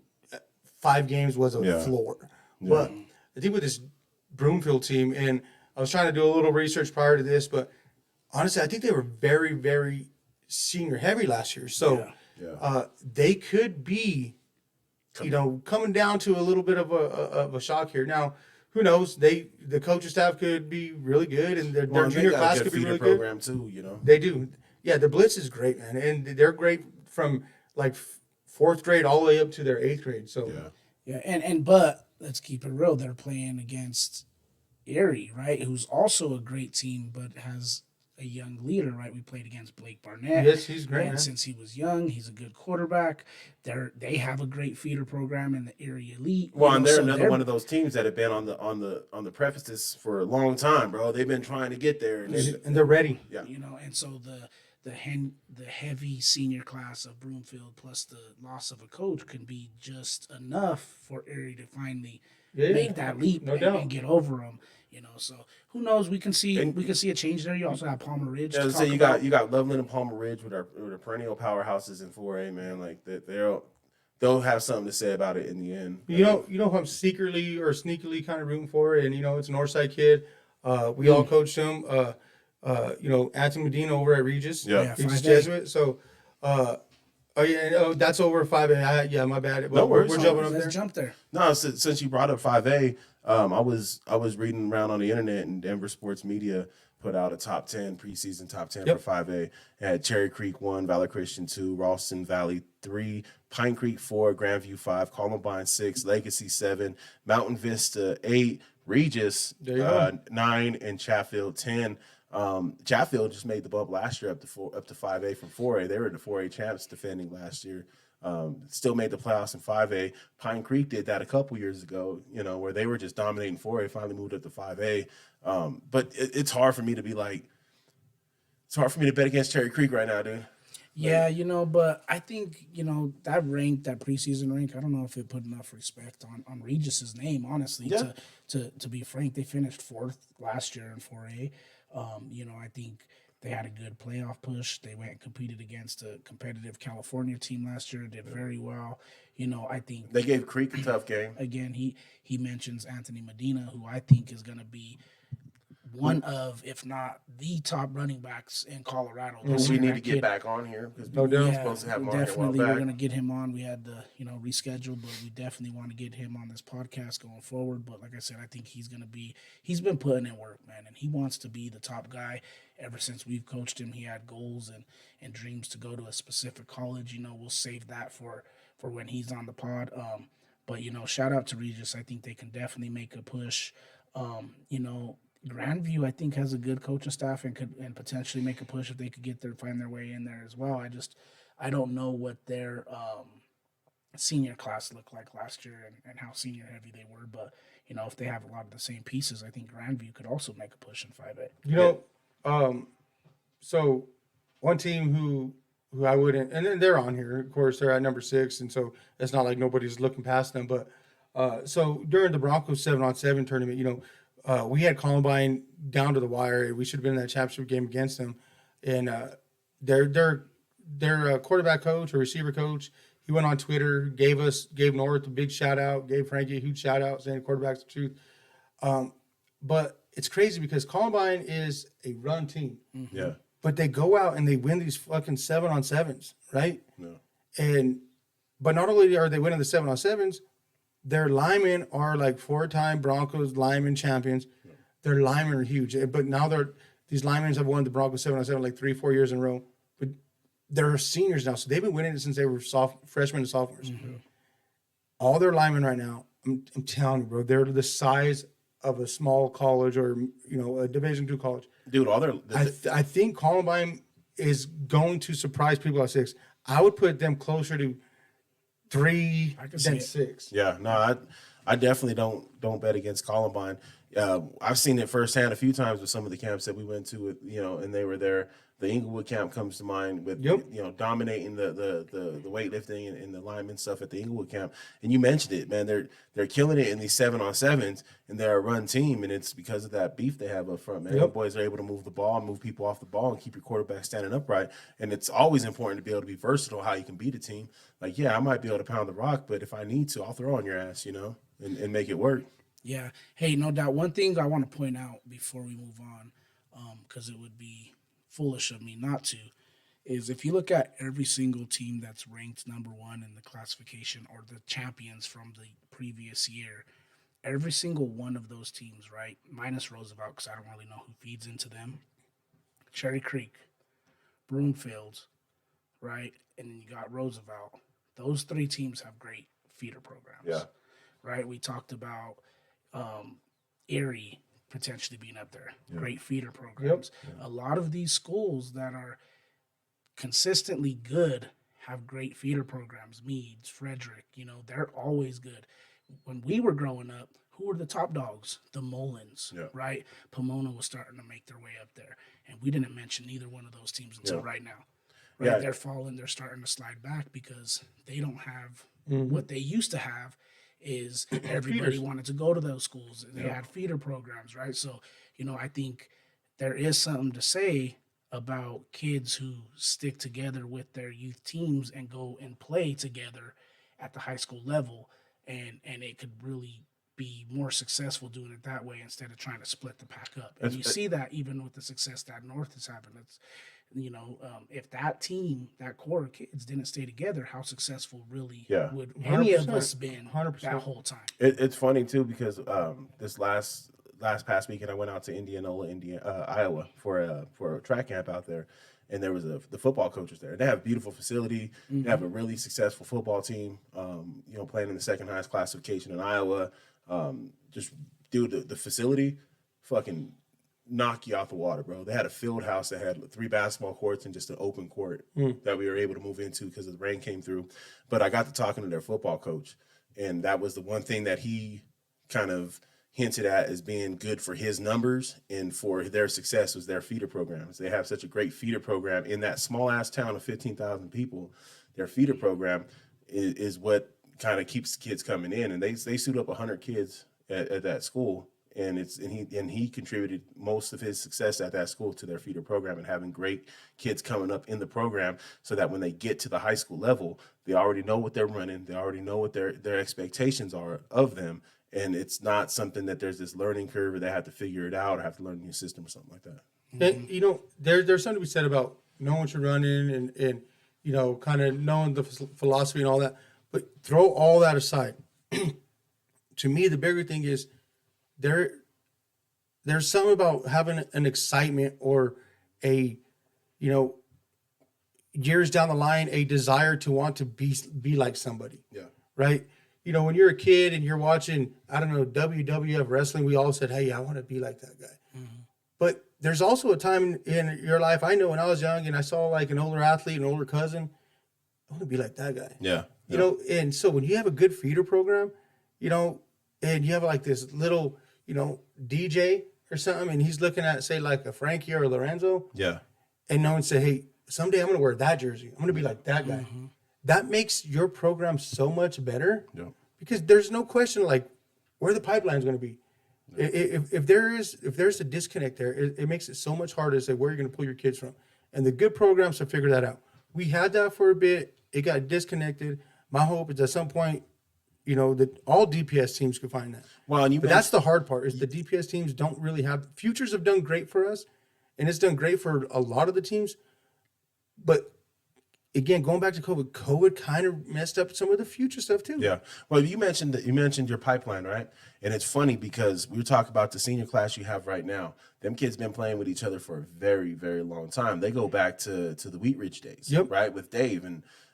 So them kids have got chemistry from just almost a decade worth of playing football together. No doubt. And so that's part of the story to their success too, is being able to have grown up together, even if it's not the same system, grown up playing football together. So you understand how each other works, who's going to do what, all that good stuff. You know what I mean? It's super important to be able to come up with each other and brotherhood. Yeah, absolutely. Yeah. And it also is the school districts. Let's keep it real. Like, some of the school districts, we're not going to, bash any specific one, but have to buy in a little bit more to the whole concept of feeder teams and helping the high schools support some of that. Because right now, some of the districts make it very hard for the high school staff to really provide any of the access to the high school equipment or things like that they can for these feeder programs to really say, I'm a part of that school. It's necessary. And it's truly is necessary, and it's crippling to the high school programs that don't have that because, they want these feeder programs. They want these youth teams a part of their organization. They just don't have the power. Yeah, and their hands are tied. So, to the school districts, if we really want to make our schools as powerful as we want to make them, then we really got to empower them to and trust in what they feel is necessary to Yep. make their teams that successful. It's so hard for us to even get our field when it's not, football designated time. Like it's almost like it's a public Oh, it absolutely is. Sloan's Lake type field. Like it's that's for a whole nother podcast. Trust me. That's part of our pitch for a new track. Jesus, son of a bitch, bro. Like, don't even get me started. Yo, before we move on, man, let me give a shout out to Cutthroat Barbers and Anglers on 38th and Pierce in Wheat Ridge. AJ the chef leads a team of excellent barbers providing all the latest cuts in men's hair fashion. The fellas at Cutthroat take the art of barbering to the next level. They've got a chair open for you. Hit them up at cocutthroat.com and book yourself a service. Shout out to AJ and his team over there at Cutthroat Barbers and Anglers. Make sure and follow them on their socials, Cutthroat Barbers and Anglers, cocutthroat.com. Also, shout out to AJ for this, man. Make sure you go check out his booth at Trout Fest this weekend, July 8th at Coorsville from 12 to 6. They're going to have exhibitors, casting area, fly tying, youth activities, raffles, games, presentations, VIP sections, stadium tours.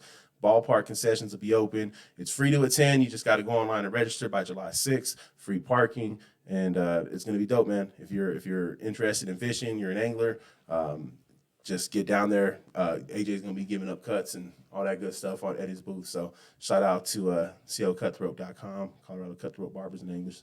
Yeah, hey, shout out to AJ and everything he does, man. Not only in the community cutting hairs for all the kids that, need a haircut in certain times, but also giving back as a coach because he's also a great football coach out there too. That's it. Shout out Coach AJ. If you need a wax, see Coach AJ. So a lot's been going on, fellas. You got NBA folks getting suspended for gambling. Man. You got Nicki Minaj dropping an album. You got the one I brought up because I know this old head next to me loves some old head hip hop. But you had Billboard release the top 50 greatest hip hop groups of all time.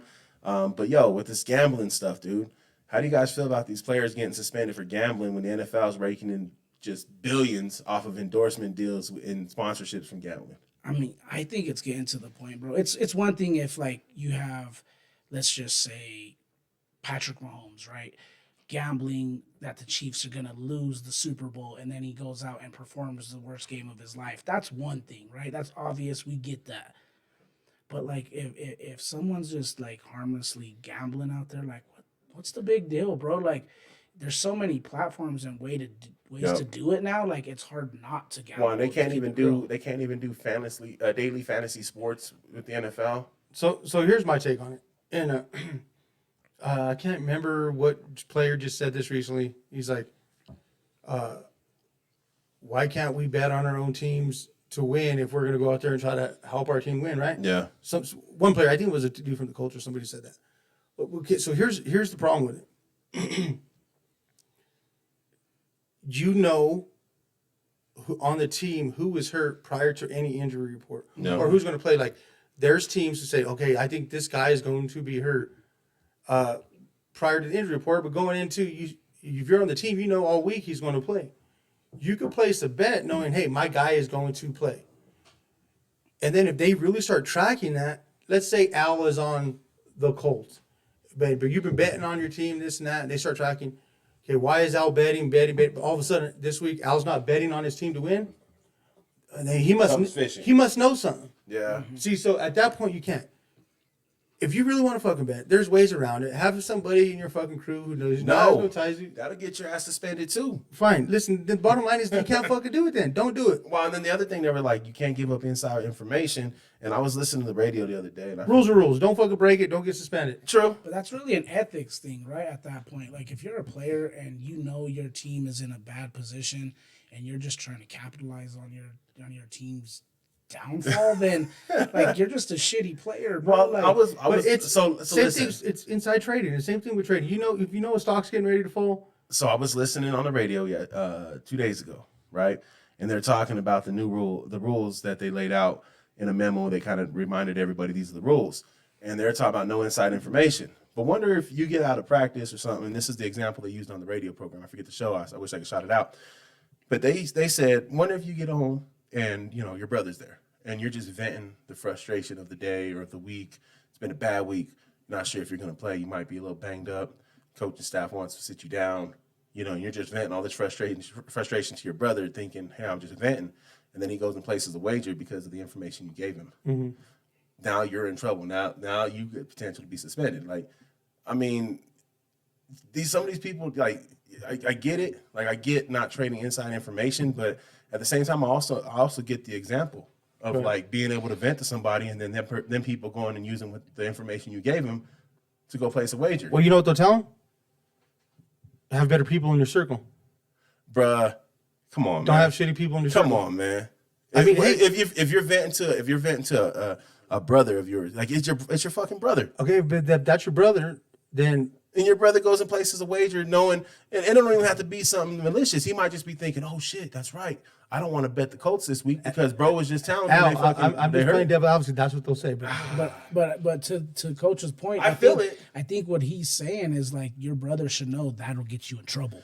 Right. Right. Your No, brother I shouldn't feel go you. and do that Yeah, because but your if your brother bro- knows just because it's going to get him a bag, it's going to take a But bag away from you. again, wonder if he's not doing it in a malicious way. Wonder if he's doing his weekly pick'em, and on your weekly pick'em, you know, oh shit, We're talking about money. bro been talking about some shit. I'm not betting him. We're talking about money. We're talking about greed, right? Money makes people do things that they said they never would. But dog, it don't. Remember what you said you would do for a meal last week, Coach? I remember what I said I'd do for $20, but $20 is $20. You know what I mean? Where's my wallet? Nah, but I mean, it's frustrating, dude, because like, you know, you go to the Points Bet Club in Ball Arena, you can go to the you know, FanDuel Club in Sports Authority or in Power Field, whatever it is now. You know what I'm saying? Like, you can go to all these clubs and they're making all this money. You turn on the NFL, how many commercials do you see for DraftKings, PointsBet, fucking just name the bookie. Name the bookie. Yeah, Like, no, I get it. I get it. It's all out there. It's all in front of our face, but that doesn't what mean about that- the Raiders? You're a Raider fan. Yeah. You're a Boo. Raider fan. You can't go to a sports bookie, right? Raiders can't go to a sports bookie. But what if they walk through a casino to go get them a bite to eat? Did they visit a sports book? There's a sports book in every casino. They just can't walk through one? I know. What is that? Bro, they can't be inside a sports book. Like, you can't visit sports bookies. You can't make bets inside your team facility. But that's because they suck, though. I'm sure that there is some caveats to that even for teams that are traveling to Vegas. Like I'm sure that You can't gamble from a team hotel, bro. Like, I'll pull these. no, but I'm saying like if let's just say the Dolphins are in Vegas and they're playing the Raiders. Whooping that ass. No, we're not going to do that. Are you going on another bathroom break? Shut up. Yeah. This motherfucker, this is number But, 2 already. But hey, shout out to Zach Gutierrez once again, and you know the Play Harder podcast. We're seeing a little bit of what you had to deal with. Hey, my Zach, brother. he's trying to blame you and your fancy water for all of his urinating, bruh. Yeah, it's not that. So look, all right, number 1 was no betting on the NFL, which is logical, right? Yeah, No betting on betting on other sports. All NFL personnel and players are further prohibited from placing or soliciting and facilitating bets on any other professional, college, or international World Baseball Classic, whatever, that's crazy. in their facilities, right? Or in their facilities or NFL related events, right? No gambling in the workplace. You can't shoot craps in the workplace. Remember when Gilbert Arenas almost got Yeah. some shit? There was other ones. Hold on, I gotta find the other list. Hey, and that's cool, but none of that said that they can't just walk through a hotel that has a gambling. Hold book in it. on, dog. Hold on. But I got a question. Yo. What is the NBA and the MLB and the NHL's gambling policy in comparison to the NFL? Is it more strict? More, you know? I don't know.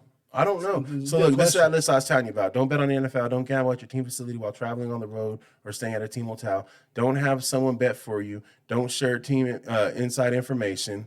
Don't enter a sports book during the NFL season, playing season, and don't play daily fantasy football. Yeah, see, but I think that's I think I bet you there's more, you know, read between the lines type shit when it comes to that one, especially for Vegas, because you got to think about it.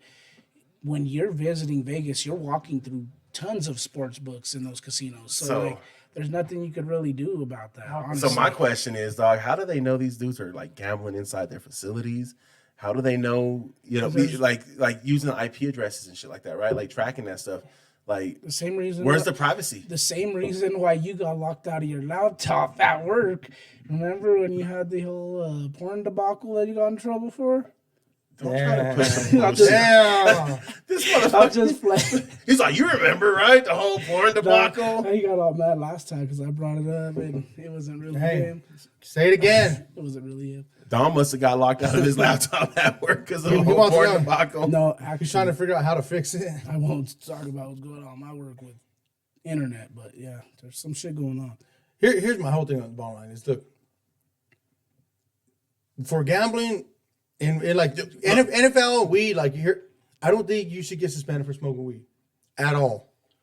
For gambling, fucking you should your ass to get suspended. Let me ask you a question. Should you get a whole year suspension for gambling on your team and only 6 games for slapping the shit out your wife, or 11 games for allegedly Getting the rubber. doing some inappropriate rubber tug action with masseuses? That's a triggered Yes. question because I think that The answer I think is- the Frank answer would is say yes. that you shouldn't get suspended at all for getting a rub and tug. He said Yeah, it should no. be encouraged. 100% not. It's like, I mean, you know, I'm just, No, I mean, I'm just being a dickhead asking that stupid ass question no, because we all but know. it's a fair question, right? We know the deal. Because It's a fair question. It will be posed because there will be people who ask, "Is it fair that so and so gets suspended?" Is it for fair that walk- Calvin Ridley got a full year suspension for making 5 bets on his team, When Deshaun whereas Watson- Deshaun Watson did some of the foulest shit that we broke down on this podcast, He but was got 11 games? Deshaun Watson? They created a yoga pose after Deshaun Watson. hey, so we are recording this on video, and Coach Dom is going to do the yoga pose. I will do the yoga pose. It might not be as effective, but as long as after I do the yoga pose, you do Frank the Tucker. Deshaun Watson. tickle.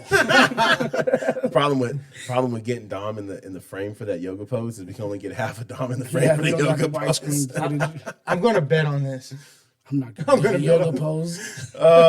Insider trading. Hey man, the way the NFL hands out penalties is a disaster. Kind of It like a is. submarine with 5 rich people traveling to the bottom to see the Titanic.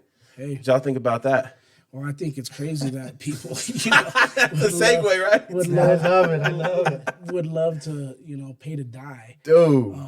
But Well, you know what? Once I seen the Logitech controller, I'd have been like, "Fuck this, dude! I'm turning around." I bro, mean, but like, what are you paying to see? Like, you're going down there to drive past the Titanic, not get out or not. Want to go see a dead body? What do you do? You're just driving past it to drive back up, bro. Like, what the fuck is the what's worth it? you know, the thing is, though, is like there's so many other excursions that could take you down there that are Less. in way better like ships and safer, and are not $250,000. Yeah, a fraction of the cost. Like they're going down there in a box controlled by a PlayStation 2 remote. Yo, that You dude, know, I try to think like, who do I know that would actually do that as that kind of bread? I don't know. I mean, maybe Coach Tiff would go down there. Tiff, would you do Yeah, that? he Tiff, might. hit up He DNAsportsdenver.com/askDNA. Let us know. Would you break bread to go see the Titanic wreckage? You know what's the crazy thing about it is Vito was showing me that they're already trying to it's like Sal going down there again. Oh fuck yeah! And guaranteed, someone will go down there again, and we'll be fishing them out, trying to find them. I don't think they're gonna. I think there'll probably be some new regulation about just hopping in a shit box and taking it down 12,000 feet to go see this. Like there should probably be some like, hey, this shit needs to be legit. But dude, rich people trying to go to space. Yeah.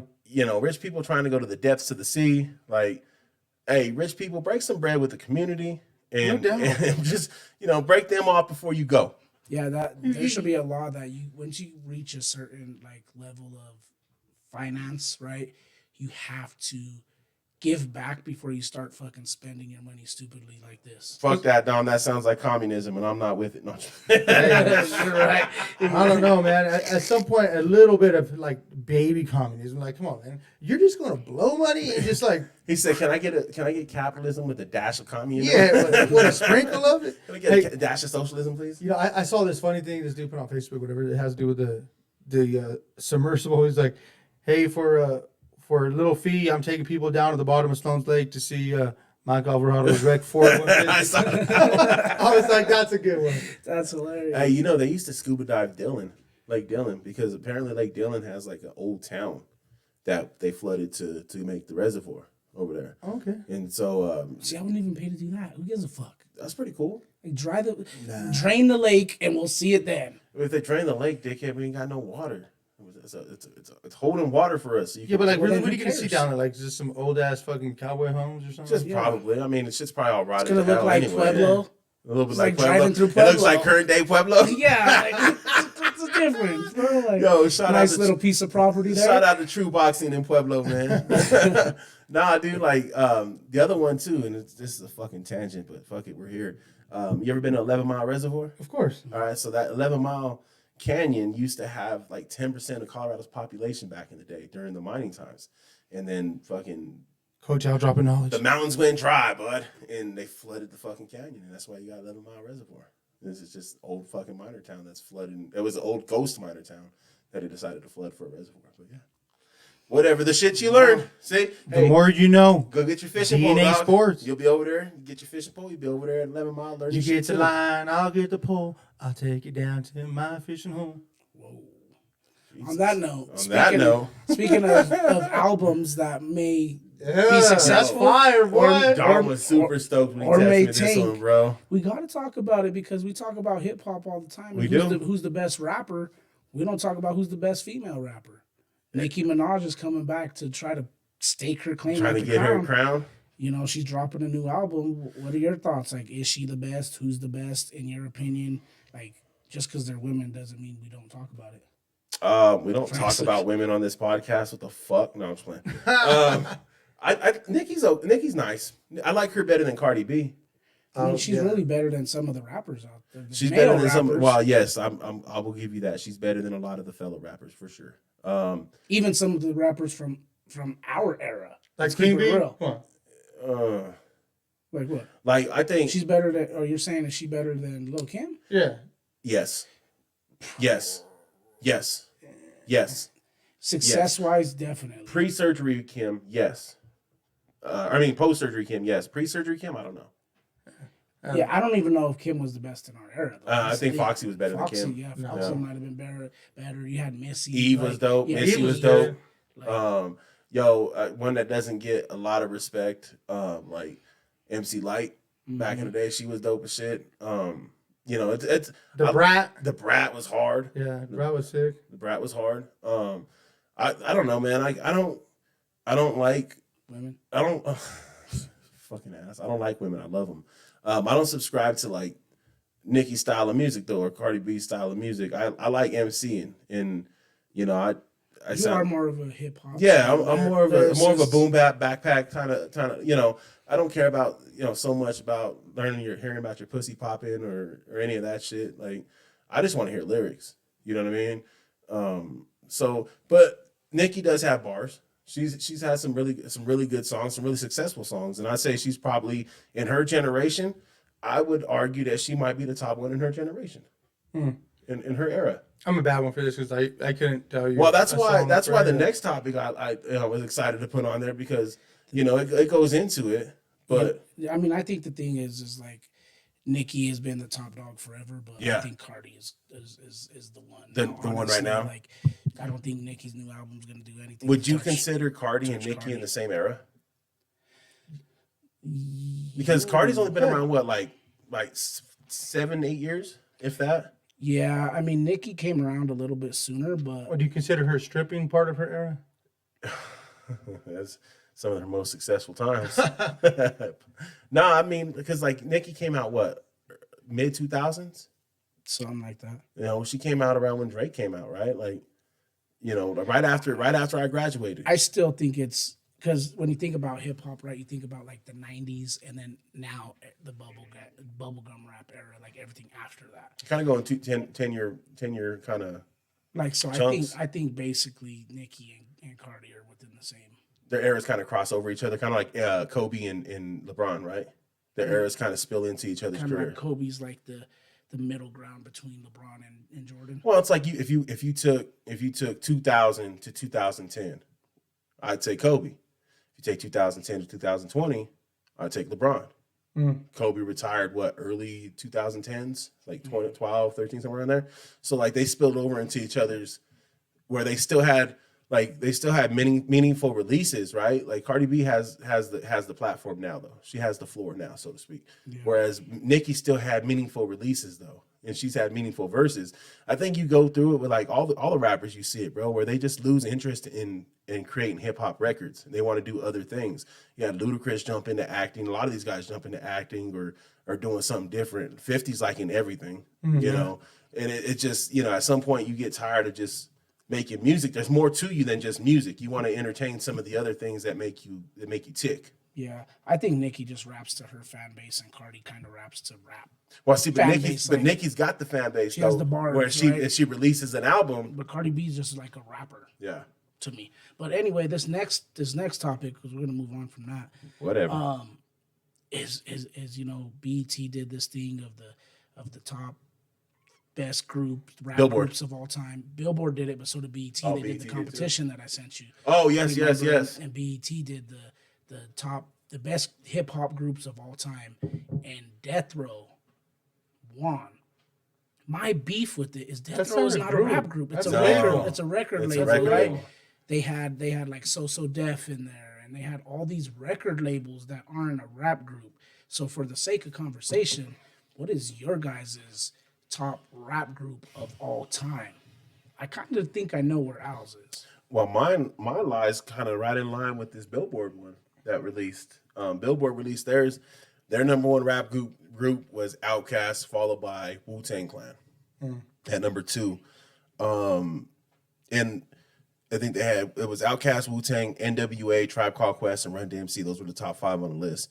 Now, see, but I think this was made by somebody from our That's what I was just about to say. This was made by an old head, because you had the Migos as the only like new era group that showed up on it, and they were 11, which was pretty high. You know, they ranked higher than the Beastie Boys, who some would argue helped change hip hop and brought it more welcoming into the suburban area. Beastie Boys being my top 3. Yeah, top 4. I think for me it was hard. Like my favorite group's always been Outkast, though.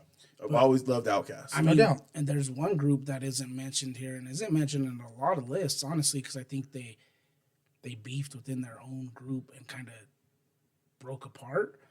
Or two groups that I could think of that are not on this list, but G-Unit is the main one that I was talking about, is not on this list.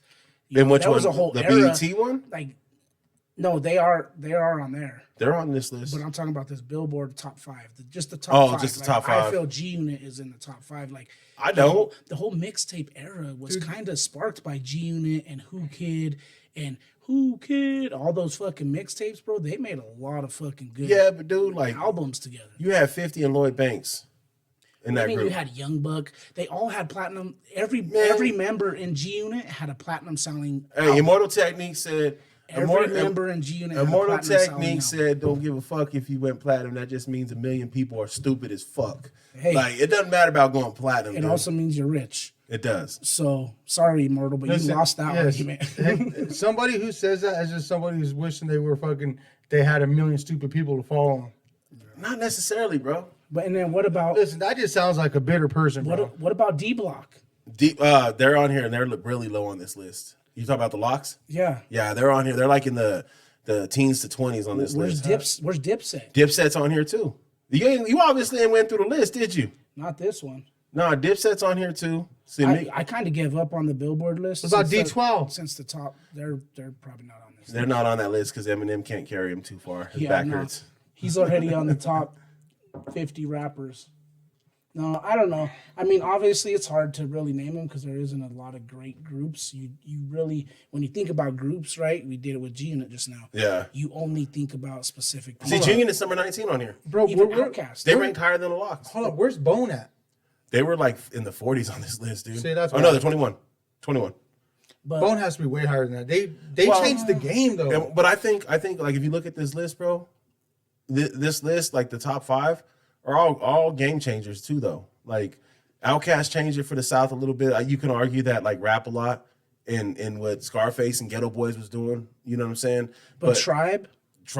That's just hip hop, bro. That's like old hip hop. Yeah, I don't know that Tribe would be ranked that high on here on my list for sure. Run DMC NWA though, NWA, they definitely changed what gangster rap is. You know what I mean? It was funny. I was listening to the Rogan podcast the other day. He was talking to Ice Cube. Did they or did Ice Cube change it? Well, he was part of that group though, and Busy or not Busy, but Eazy-E put the shit together. Like, so I mean, you know what? Whether Ice Cube wrote all the music Drake or put not, the beats. you know what I mean. It doesn't matter. The group was still the group. Like the group's success still changed hip hop. Who's better, West Side Connection? Who had more success, West Side Connection or NWA? NWA. NWA. Because you still talk about NWA to this day as pioneers and people that changed the game of hip hop. Yeah, nobody talks about Mac 10. But they probably sold more albums. Maybe we can look that up too. But you know, I think NWA had. I saw Public Enemy in concert once. It was the worst thing ever. Was it the full group? No, because guess what? Flavor Flav was Flavor like, Flav didn't show up. yeah, that's what I've heard before. I don't know, man. Like these groups are all subjective too, though. Flavor Because like, Flav. if it's an old head writing that list, of course we're gonna favor. Like, of course I'm gonna put Migos lower than I put some other groups. But I've been bumping Migos a little bit. They got good beats.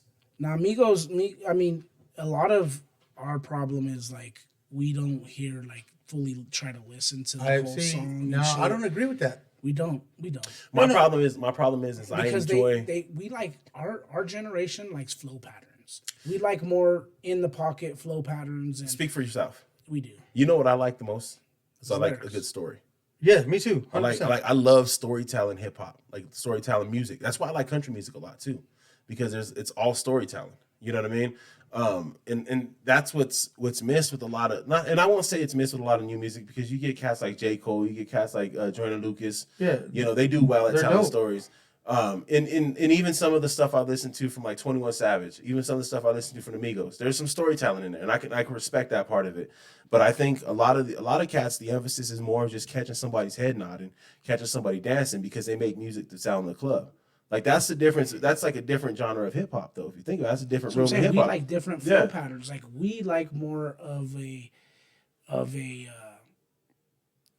elongated flow pattern that ends in a rhyme, like a rhyming scheme, right? Like the whole entire thing builds up to the rhyming cat, like kind of ties it in. I mean, But now it's more of a dubba. no, I love chopping You know what I though. I mean? love like Tech Nine. I love like Twista. Like fucking, you go back to the cats that he said Bone earlier, right? I'm not talking about like the beats per minute that you can spit. I'm just talking about the differences in what we grew up on, as far as like the flow patterns to what it is today. It's not the same. Like even the J. Cole's, Yeah, and the the cadence Kendricks is that different. you mentioned, there's cadence like has them to us, which we think they're the top. We think they're See, I'm some not of a the big best that Kendrick are out fan. there. Other people think that they're probably not. In today's society, like some of the kids probably are like J. Cole, Kendrick. Yeah. I'd rather listen to 21 Savage Yeah. or Polo G. You know what I mean? Like Fucking Young Dolph. Yeah, but the problem is their lyrics just suck though to me. to you. I think It's just- they get to a point where they're not relatable There's anymore. there's no story to it. It's just I'm gonna catch them in the head, make somebody's head bleed, pop them in the head, and it's just like okay, you could. That was kind of almost a This fucking motherfucker going bar, right here. But and it's just Frankie like D 303, bitch. holla, but it's just that over and over. No, I and- feel you. Like if you're gonna tell me you're gonna bust a cap in somebody's ass, make it creative. yeah, and you know Talk about the crimson blood leaking on the ground. Hey, you know me.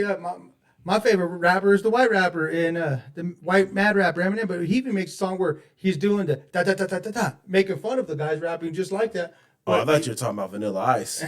But he's doing it in a sense where he's like, I could do this rap just like you and actually make lyrics. You know with who it. Dom loves a lot? Yeah, but he Dom loves even Eminem. honestly like fucking got into a whole fucking album of gibberish that no one gave a fuck about. It was just Eminem, so everybody Wasn't it bought Relapse? He was like fucking talking about a Relapse? bunch of random fucking I'm coming down off of my drug fucking shit.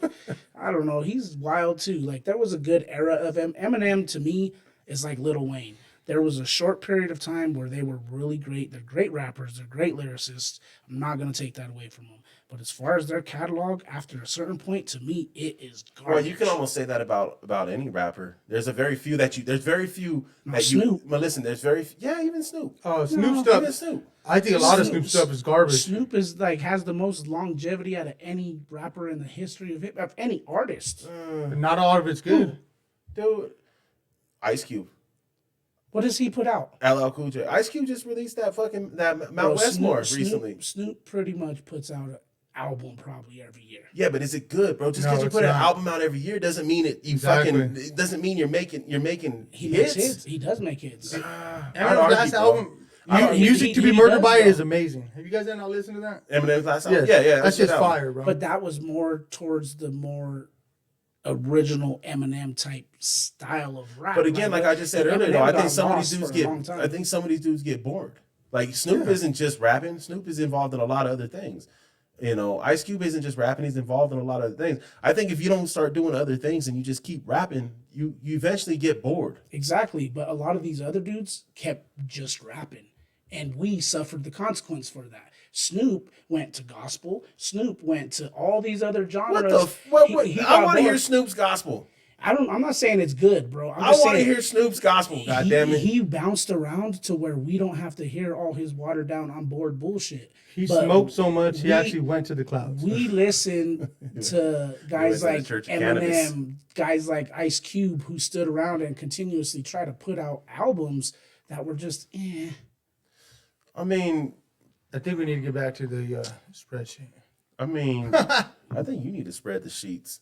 Whoa. Spread the butter? mean, dude, it's subjective. We It is, can have man. this argument for hours. It is. You guys are. I'm just trying to get you to bash Eminem again so we can get some response because that's the only time people seem to love to respond is when you bash Eminem. Well, He's the GOAT. I mean, people. Tend You're like to, the Kendrick Perkins of the DNA podcast. No. People tend to just like what's real, what's true, what no one else will say, right? And no one else will say that Eminem gets a lot of credit that he probably really doesn't deserve. And if it was anybody else, they wouldn't That's get the same crazy. credit. He earned it. They wouldn't get the same credit. He earned it. They wouldn't. That's All crazy. right. Look at Cannabis. No one likes him. Cannabis is cool. Cool. He's cool. But he's Not in anybody's top five. Or Can you tell me argument. his longevity? He's not. He's been around as long as Eminem. But what has he done? He's like an Immortal Technique. They've been around for just as long. Hey, I'll stack Immortal Technique up against almost anybody lyrically. But does anybody argue Lyrically. him in their top five? No, and that's fine. But again, what are we talking about? Are we gonna make a top five of hit makers? Because if we make a top five of hit makers, I'm sorry, Tupac ain't in the top five. Biggie ain't in the top five. If you're talking about hit makers, I'm not arguing that. right? But if we're talking about lyricists, then suddenly people start making that list. Jadakiss start making the list a little bit higher than he did if he's a hit maker, right? So that's all I'm saying. But anyway, shout out to hip hop because hip hop is the only thing that brings It's the people together. real. Hey, hip hop's actually. You ever read the Gospel of Hip Hop by KRS-One? Yes, sir. That shit is dope. It reads like a Bible. It has all these different like chapters and books in it, and it just talks about how hip hop, man. Its opening is just talking about how hip hop brings cultures, brings religions, races, all across the board, brings them together in one common room, That's tight. all working together, all building together, and that's what I love about hip hop. You can argue the same thing about football and sports in general, that you bring people from all over the place, all different creeds, all different beliefs, backgrounds, and when you mix it together and you get the formula right, it becomes a really, really great thing. Same thing with boxing, right? Exactly. And we got to give a special shout out before we get into this next segment. We got to give a special shout out to Icon Boxing and Sales because they're the ones who opened this door for us. So before we get into anything else, we kind of got to give them shout outs. So Yep. shout out to Mario and everybody at Icon for giving us this platform and this kind of avenue to go through. But Coach wanted to give a special shout out. Yo, shout out to Hit Squad Promotions for their successful event featuring fights from undefeated Sean Mondragon, Christian De La Rosa, Anthony Soto, and many, many more this past 24th of June, man. I saw a video from Anthony Soto's fight. Bro. Did you see that video? Bro, Dude, so this dude hit homeboy so hard, looked like he punched his head off. You ever seen Friday the 13th, Part 8? Jason takes on Manhattan. part 8. So, I know. Fucking- I don't think I've seen past part 3. So anyway, bro, in that movie, fucking this dude's boxing up Two-Piece and Jason. And Jason's like taking it, and then Jason just punches him one time, and homie's head just like flies off and goes rolling. While in this fight, dude, this dude gave him just a stiff straight, bro, and homie's head looked like it went back and touched his back. And he fell into the ropes, dude. The ropes saved him from falling out the ring, and then popped back out. They gave him the standing 8 count, dude. But fucking just beat the bricks off old boy, dude. Hit him so hard, I thought his head flew about 5 feet, man. It's crazy. Damn. Yeah, man. It was a pretty good event, an event that, originally we kind of got presented to maybe, go and commentate and be a part of, but, obligations, we couldn't make that happen. But maybe in the future we can definitely go out and do something with Hit Squad Promotions. But, shout out to them and their great event. Dom mentioned it earlier. Shout out to Icon for going out to Kansas and repping the state out in Kansas. They took Christian and Project X out there. Christian got himself a dub, staying undefeated with via stoppage. Project X took an L, but more of a lesson. It was a hard fought match, and really put in that work. And then them boys got it coming up again this Saturday, dude. Yeah, we got Montez, MCF, and Ezra will all be fighting July 8th at Summerfest Boxing, presented by House of Pain and Lifeline Boxing. Should be a fun event that's going to be at 2 p.m. at Lifeline Denver, 1240 West Bayard. So might have to go check that out. Yeah, Get it. Yeah, for sure. Shout out to all them. And one thing that Frank said earlier, that we were talking about football athletes and how young athletes look up to the older high school players, and they idolize them. The same thing goes in boxing. We had, a few episodes back, we interviewed a lot of the boxers, and we had No on, and he was talking about who some of his idols and influences in the game, and he actually mentioned Floyd Cashflow Diaz as one of his guys that he looks up to, and he also mentioned off camera Sean Mondragon, two guys that are up and coming fighters that no one really, Floyd they know a little more, but Mondragon is still trying to make a name for himself, and make a name, and the young kid was like, that's who I look up to. I don't look up to the Muhammad Ali's, the Oscar De La Hoyas. I look up to these guys because I know them. Well, it goes back to what Frank was talking about earlier, and we've mentioned this a lot of different times, and we mentioned it when we're coaching these high school athletes. Like, hey, pay attention to how you step, because you never know who's watching you 100%. step. You never know who's like looking up to you, and it's never who you expect. You always expect it to be some of these freshmen or sophomores. You don't expect it to be the youth, and and that's important. And I think that's the most important part of the pipeline, right? Is giving somebody something to strive for. Let there be a kid that's 7, 8, 9 years old right now that wants to be the next Frankie Dardano at North or wherever he goes to play ball at. Like, you got to give them something to strive for. You got to give these kids something to look up to, whether they're looking up to you or not. You got to live your life like they are, and that's the great thing about sports, man. Yeah, for sure, no doubt. And that actually is a great segue into our next topic of conversation here. And our next topic is, what has been your favorite part about coaching over the years, and how do you find the energy to keep coaching after so many years? We talked about 20 plus seasons, Coach. I think the number is 21, 22, somewhere around there. But, who's counting? But how do you personally find the energy and the time to continuously keep doing it? I'm sorry, I don't want to cut Frank off from going before I cut him off, though. If you start counting how long this dude's been coaching, you're going to start exposing his age a little bit, and we don't want to do that to him. So no one's counting. He takes that hat off the top of his head. He's going to expose his age. What? Al's older than me. We just talked. He just turned 40 in April, so I'll let everyone know. I'm about to turn 40 here in a couple weeks, taking Coach Dom here to Cancun, little Cankeezy trip. Yes, sir. Cancun. Celebrating the big 40 down in Mexico, so that should be fun. But no, I think I mentioned a little bit of this on the Play Harder podcast. But if you're coaching long enough, you really start to reap some of the dividends of coaching, and some of the immediate gratifications of coaching, is winning, right? You do these kind of things to win. It's the winning games. But I think my favorite part about being a coach is the longer dividends that have coming in. Meaning, like I've had players who have long graduated, I've got wedding invitations in the mail. I've got cards from kids being college graduates, letters saying, "Hey, Coach, I'm now a college graduate. I played 4 years of college football. I would have never done this if you didn't say on me. I was literally ready to be a high school dropout." Like, you think about, like, shit, man. I guess I really have made a difference in somebody's life. You don't really, and when I say you, I'm speaking for myself. I do this thinking very right at the moment. Like, a lot of this stuff isn't big picture for me. It's like right at the moment. thinking like I don't necessarily do this thinking I'm going to make some kind of big difference down the road. And I still don't think that way. It's like doing this right at the moment. I want to make the best version of this kid today, the best version of this team today. And then when it happens, you're like, wow, I guess I really have made a difference, and it makes it that so much better. But One, I think, I'm sorry, Frank, I don't mean to cut you off, but I think it's the same way with the kids looking up to the older kids, right?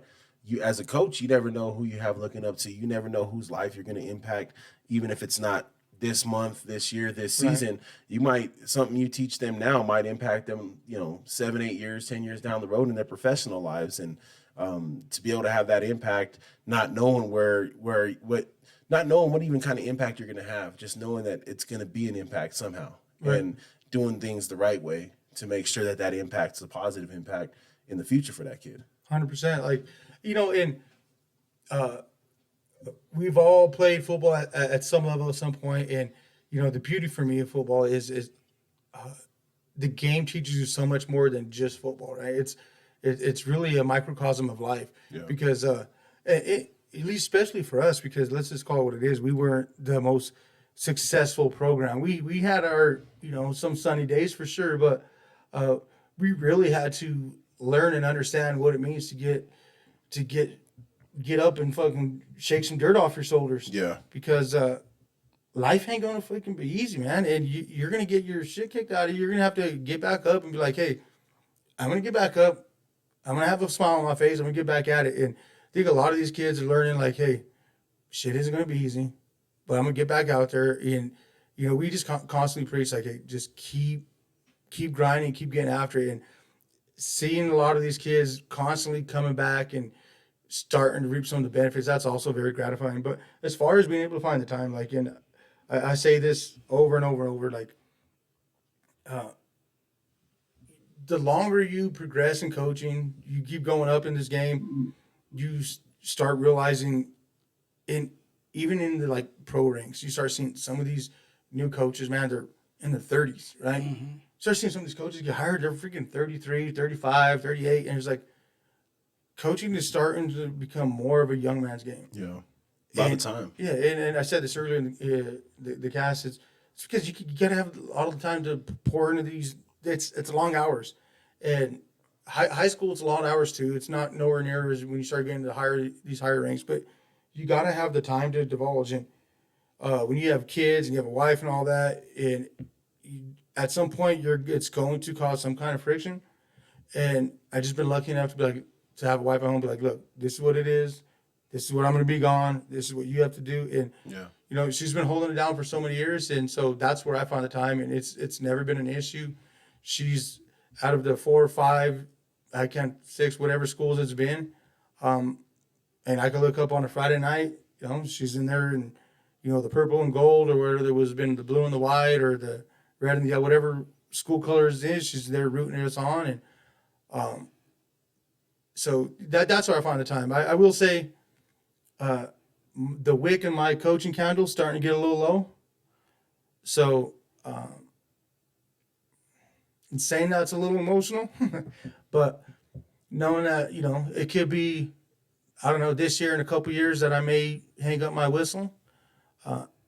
I just know coaching is always going to be something that I'm going to want to do. I just what level. Yeah, I was going to say, I don't envision you hanging up you might hang your whistle up for a couple years or even for a moment, but you're a coach and I can see that. And I know whether it be, years down the road coaching your grandchildren, you know what I'm saying? Or just coaching some knucklehead ass kids from the neighborhood. Like, I can see coaching in your future regardless. That's what you do in your life. And I know that's not who you are only, you're many more things besides just a coach, but good ones always find themselves around the game. Right. Regardless of what they say. And, it might be a reduced role, but the good ones always find themselves back, man. The ones that have a heart for these young people will always find themselves back. And you know what? We're thankful and we're blessed to have that because anybody can be a coach, man. Like anybody can go pick up a whistle and a clipboard and watch some YouTube videos and learn how to be a coach. It takes special people to be able to deal with different people, different young people, different types of discipline being accepted, different walks of life. Like it takes a special person to be able to put up with that and then find a way to engage them athletes.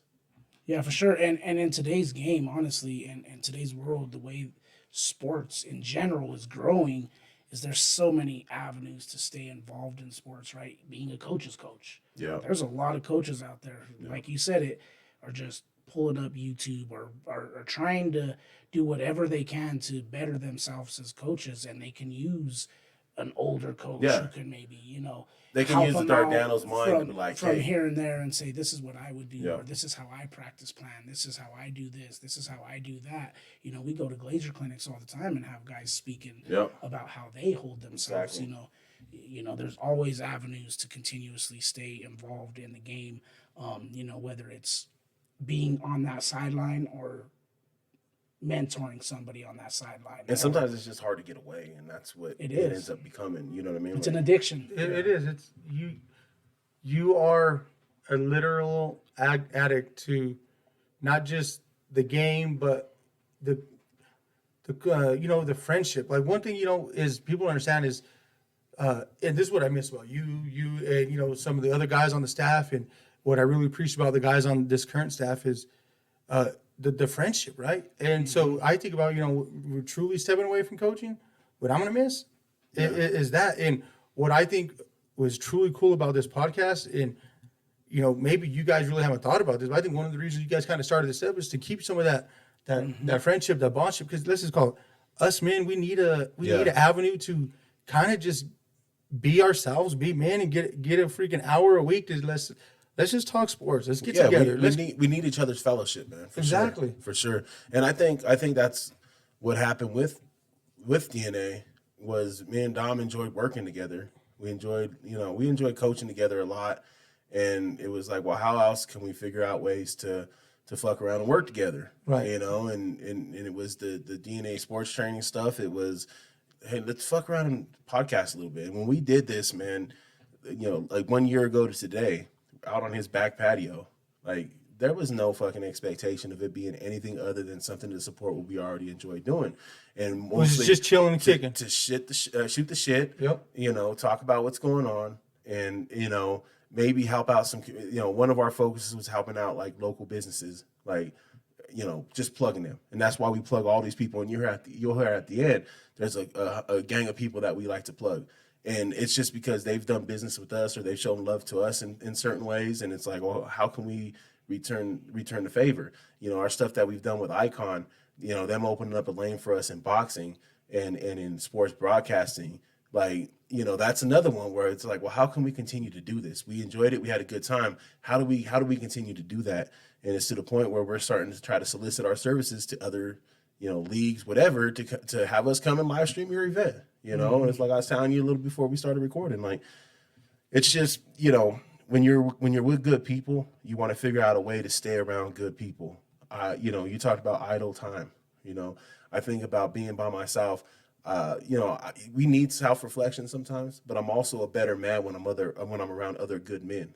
100% agree Other with you. good fathers. You know what I'm saying? Like that shit. That's how we don't have a lot of options as men. We don't have a lot of options to kind of vent with each other, right? Like everyone tells us, society tells us we need to just put up with shit, be strong, and Swallow it. deal with it, right? But it was those times where I'm going through my divorce and I'm talking to Dave on the football field about shit that I'm going through, or I'm talking to you about shit that I'm going through. Dom comes over and kicks it, and I'm talking about shit that I'm going through. Like, it was those times with my fellow coaches that I felt fucking the most supported, because even though I get love from my family, it was other men, other fathers, and other dudes that have been through either similar situations or are navigating their own marriage. And, it was important to have, man. And you said it just a little bit ago. It's important for us as men to have an avenue to be able to go through and fucking just, hey, dude, this shit's bullshit and whatever, or hey, you fucking idiot, what are you doing? Like cracking jokes on each other. Like, it's love, man, and we need that. Yeah, for sure. And for a lot of people similar to me, that's hard to accept, right? When I first came around and met the Dardanos, there were certain things that were like a learning curve for me. Hugging, showing emotion and telling someone else I love you and this and that. Like, where I come from, where we grew up, like, we didn't do those type of things. Like, we showed our love in different ways. Like, So like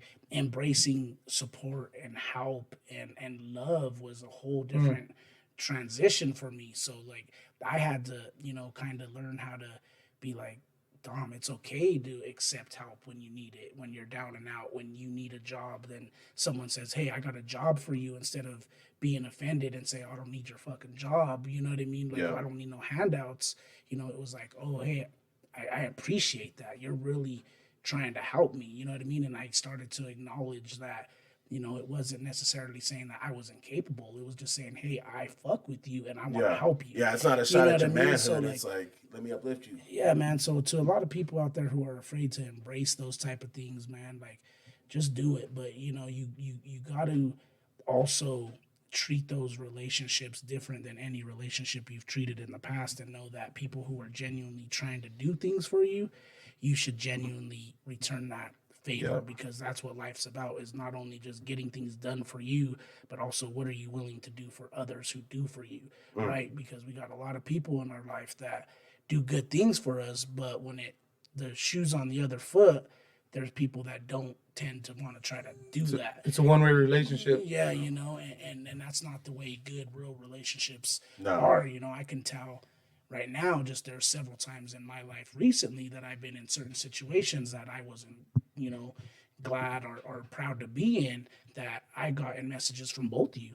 You know what I mean? Like, so, like, it just shows that, like, good, real relationships are ones that you got to keep. Like, I go through life, anybody who knows me, is I don't have a lot of friends, Yeah. because I don't use that word, because once you get to a certain point with me, you're family. Yeah. So I have acquaintances and I have family.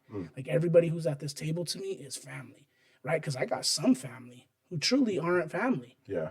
right? Because family, it isn't based off of blood No. to me. It's based off of loyalty. Yeah, it's who Right. you choose it. And I feel like my circle now is a bunch of people who I know got my back. They say as you get older, your circle gets smaller. But one thing for me, and it's kind of been, I guess, true my whole life, is sports is and more in general, football has given me an avenue to really showcase who I am internally, and that is, I'm a very emotional person who wears his heart on his sleeve. Where in football, you're allowed to get loud and maybe shed some tears or scream and this and that. And if I'm being honest, that's sometimes I need that, right? Yeah, And yeah. so that's where I get a little nervous, like thinking, what am I going to do when I don't have that? When I don't get to. So like these last 4 years, being able to coach my son, and there has been a part of me where thinking maybe at some point I just wanted to be a dad in the stands, right? Yeah. But because now I'm starting to think it's getting to the end. This is his last year. This has been some of the most amazing years of coaching, to be able to witness some of the stuff he's done firsthand on the sideline, and to know that that's coming to an end. And this is where I think your guys' podcast is beautiful, because a year from now, I'll need this outlet, right? Yeah. I'll say, hey, guys, I need to get back on here. I need to talk about something because he's going off to college, or I need to go somewhere and just talk about something because I'm not going to have that outlet anymore. But sports in general allows you to, get those emotions out, because otherwise sometimes you just, like you said, we're expected to hold it in. You're expected to just sit on it. And as human beings, that's not who we are. Well, we don't. I think sometimes we get caught up with not wanting to be a burden, and we understand other men have shit they going through, and you don't want to be a burden with your problems to them, and I think we get caught up in that, but at the same time, it's important to be able to have an outlet. It's important to be able to understand that you're not the only one going through bullshit. Sometimes when you get to talking to somebody about your bullshit and you find out they're going through more bullshit, you're like, oh wow, I guess I don't got any problems. Like, I guess I'm not going. I mean, even though I'm going, You're not alone. shit, I'm not the only one getting beat up right now. Like, there's other folks getting beat up too, and maybe I can, let me help that person, and then helping them, they help you. I tell my kids all the time that I coach, like, I get more out of coaching by helping y'all than I do, than I think they do. Like, I'm selfish about it. Like, I love the way coaching makes me feel because I love helping young people. You know, I love working with young people, and in the same way that Marquez, Mo, Leo, in the same way they worked with us, Yes. I feel the obligation to have to also help them in the same way, because without them mentors, you know, who knows how life turns out. You know, you get people in your life for a season. That's it. And sometimes that's all you need. And, you know, shout out to them guys I mentioned. I'm trying to get Mo on here. We've been going back and forth. I'll get him on here. Oh, we were during the track season when I was trying, and now what, they locked in. Them boys and girls are cold. We'll get Coach Marquez on here too. Yeah, I'm down. He's so good at this. So I guess the second part of that question is, how do you find the energy to keep going after all these years? And it sounds like the consensus for all three of us is somewhat the relationships, right? Yeah, the relationships the bond and the you energy. build within this sport.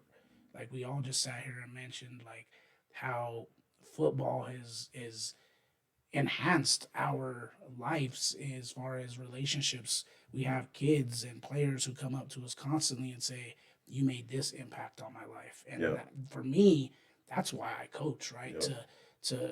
To be the outlet that I had, and to maybe be the voice that helps kids from making the same choices that are different choices than I made as a kid. You know, I don't want them to go down that same route. And to see kids, you know me as a coach, so I gravitate to the kids who are most likely to fuck up. Let's keep it real, and, Yeah. and who have, you know, behavioral issues and I think we and other gravitate to things those ones we see ourselves in. going on outside, you know. So like North's graduation this year, there was two players in particular that, you know, I'm not going to mention names, but Yeah. you know, came up to me and kind of, you know, expressed their gratitude for the impact, not even as a coach, just as a person in their life, you know, and that meant a lot, bro. Oh, that's the and best feeling, dude. And one of those kids, I'll be honest, I didn't expect to Hear that? walk, no, not even watch him walk and graduate. This kid's been through a lot of trials and tribulations from high school, and you know, a lot of self-induced ones. you Yeah, know. yeah, for sure. But you know, he's been through some trials and tribulations, and you know, afterwards I'll tell you the name, and I guarantee you none of us expected him to walk, but he Yeah. did it, and he accomplished it, and afterwards, you know, he wanted to thank me, and he doesn't owe me anything, Yeah. you know, because he's the one who put in the work. But those are the reasons why I love coaching, is because those things mean a lot to me when someone says, "Coach, if it wasn't for you, I don't think I would have did this." Even though it's not true, that's far Right, from the truth, because right. you did this on your own. And you know That's who the I'm feeling talking to. If you're sometimes. listening to, you know who I'm talking to. You did this on your own. But I appreciate your comment, and that's what keeps me going personally. So thank you. Yo, with that being said, man, we've been going 2 hours, dude. Yeah. I think our first episode we did an hour and 40 minutes or something like that on the very, very first one. So to top that is pretty cool. But you know, we're gonna get to our mailbag question. Yeah. All right, we had a little bonus mailbag question, and you know, sitting with these great coaches, I know we could sit here and talk about this stuff for hours, All day. for hours. It's just a blessing to be able to have that with people. But with that being said, this is our 1 year anniversary, and it was also America's birthday, and it's the 4th of July. So I want to just ask you guys, man, what does the 4th of July holiday mean to you, and why?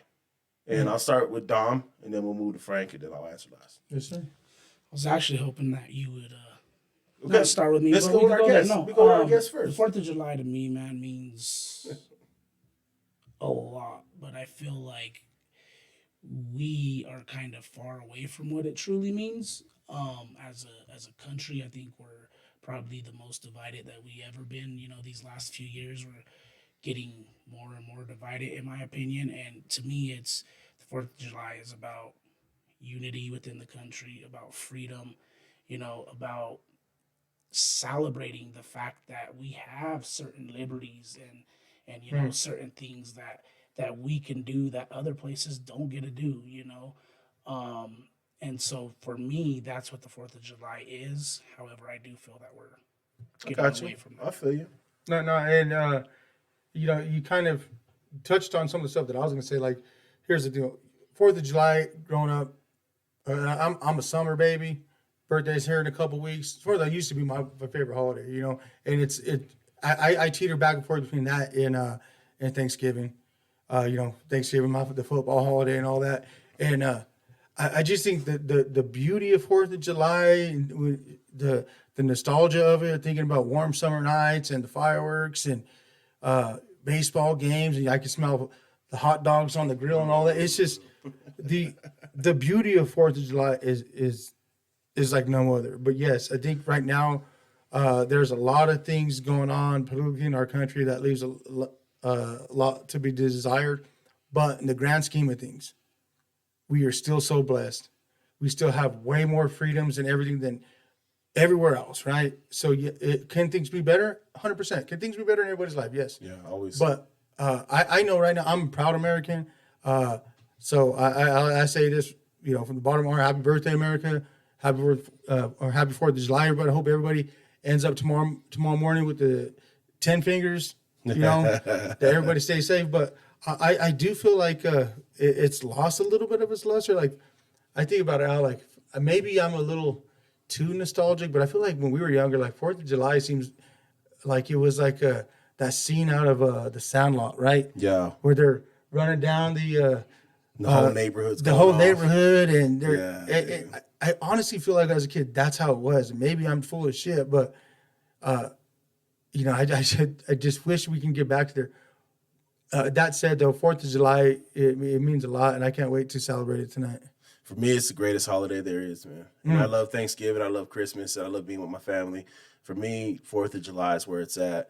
Not only do we get to celebrate, this country being what it is, and say what you want about the division, say what you want about where we are politically, it's still the best thing going.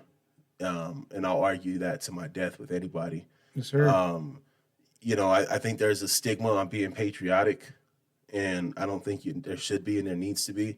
I think you can be patriotic and you can care about the community and care about others in the same way. That's what this country is. That's what this country has done over the 200 plus years that it's been around. It's been proud of itself, but it's also lifted others up and gave others hope and gave others dreams to achieve more than they ever thought they can achieve and to be more than they ever thought they can be. And to me, it's going to be the greatest holiday ever. Get down with our families, grill up some great food, blow some shit up, try to keep all of our fingers and hope that we don't blow our fingers off. And it's also a reminder of everything that people before us have sacrificed. And to give us this opportunity to be able to talk freely, be able to practice whatever religion we choose to practice. There's a damn church called the Church of Cannabis in Denver. And it's a legit Be able to have your own podcast. We've got these freedoms because of people's sacrifices before us. And, the 4th of July isn't the holiday that commemorates all them sacrifices, so to speak, but it's one that should definitely be noted as giving thanks and paying homage to them people that came before us and sacrificed before us. And so that's what it means to me, man. Proud American, proud of our freedom, proud to be able to sit there and argue with other people that don't agree with me. And that's fine. Like, it's awesome that we get to do that. And we can do that on a public platform and not have to worry about, being imprisoned because of what we think about the government, being able to say FTG, no doubt, and not be locked up or put away because we said fuck the government. No doubt. You know what I mean? And that's what America is to me, man. And that's what 4th of July is. So on this, anniversary of the DNA Sports Podcast, 1 year, baby. I appreciate you guys, Frank. I appreciate you hopping on and getting with us, but we're going to close it out, and we got to close it out the way we close out every single podcast that we do.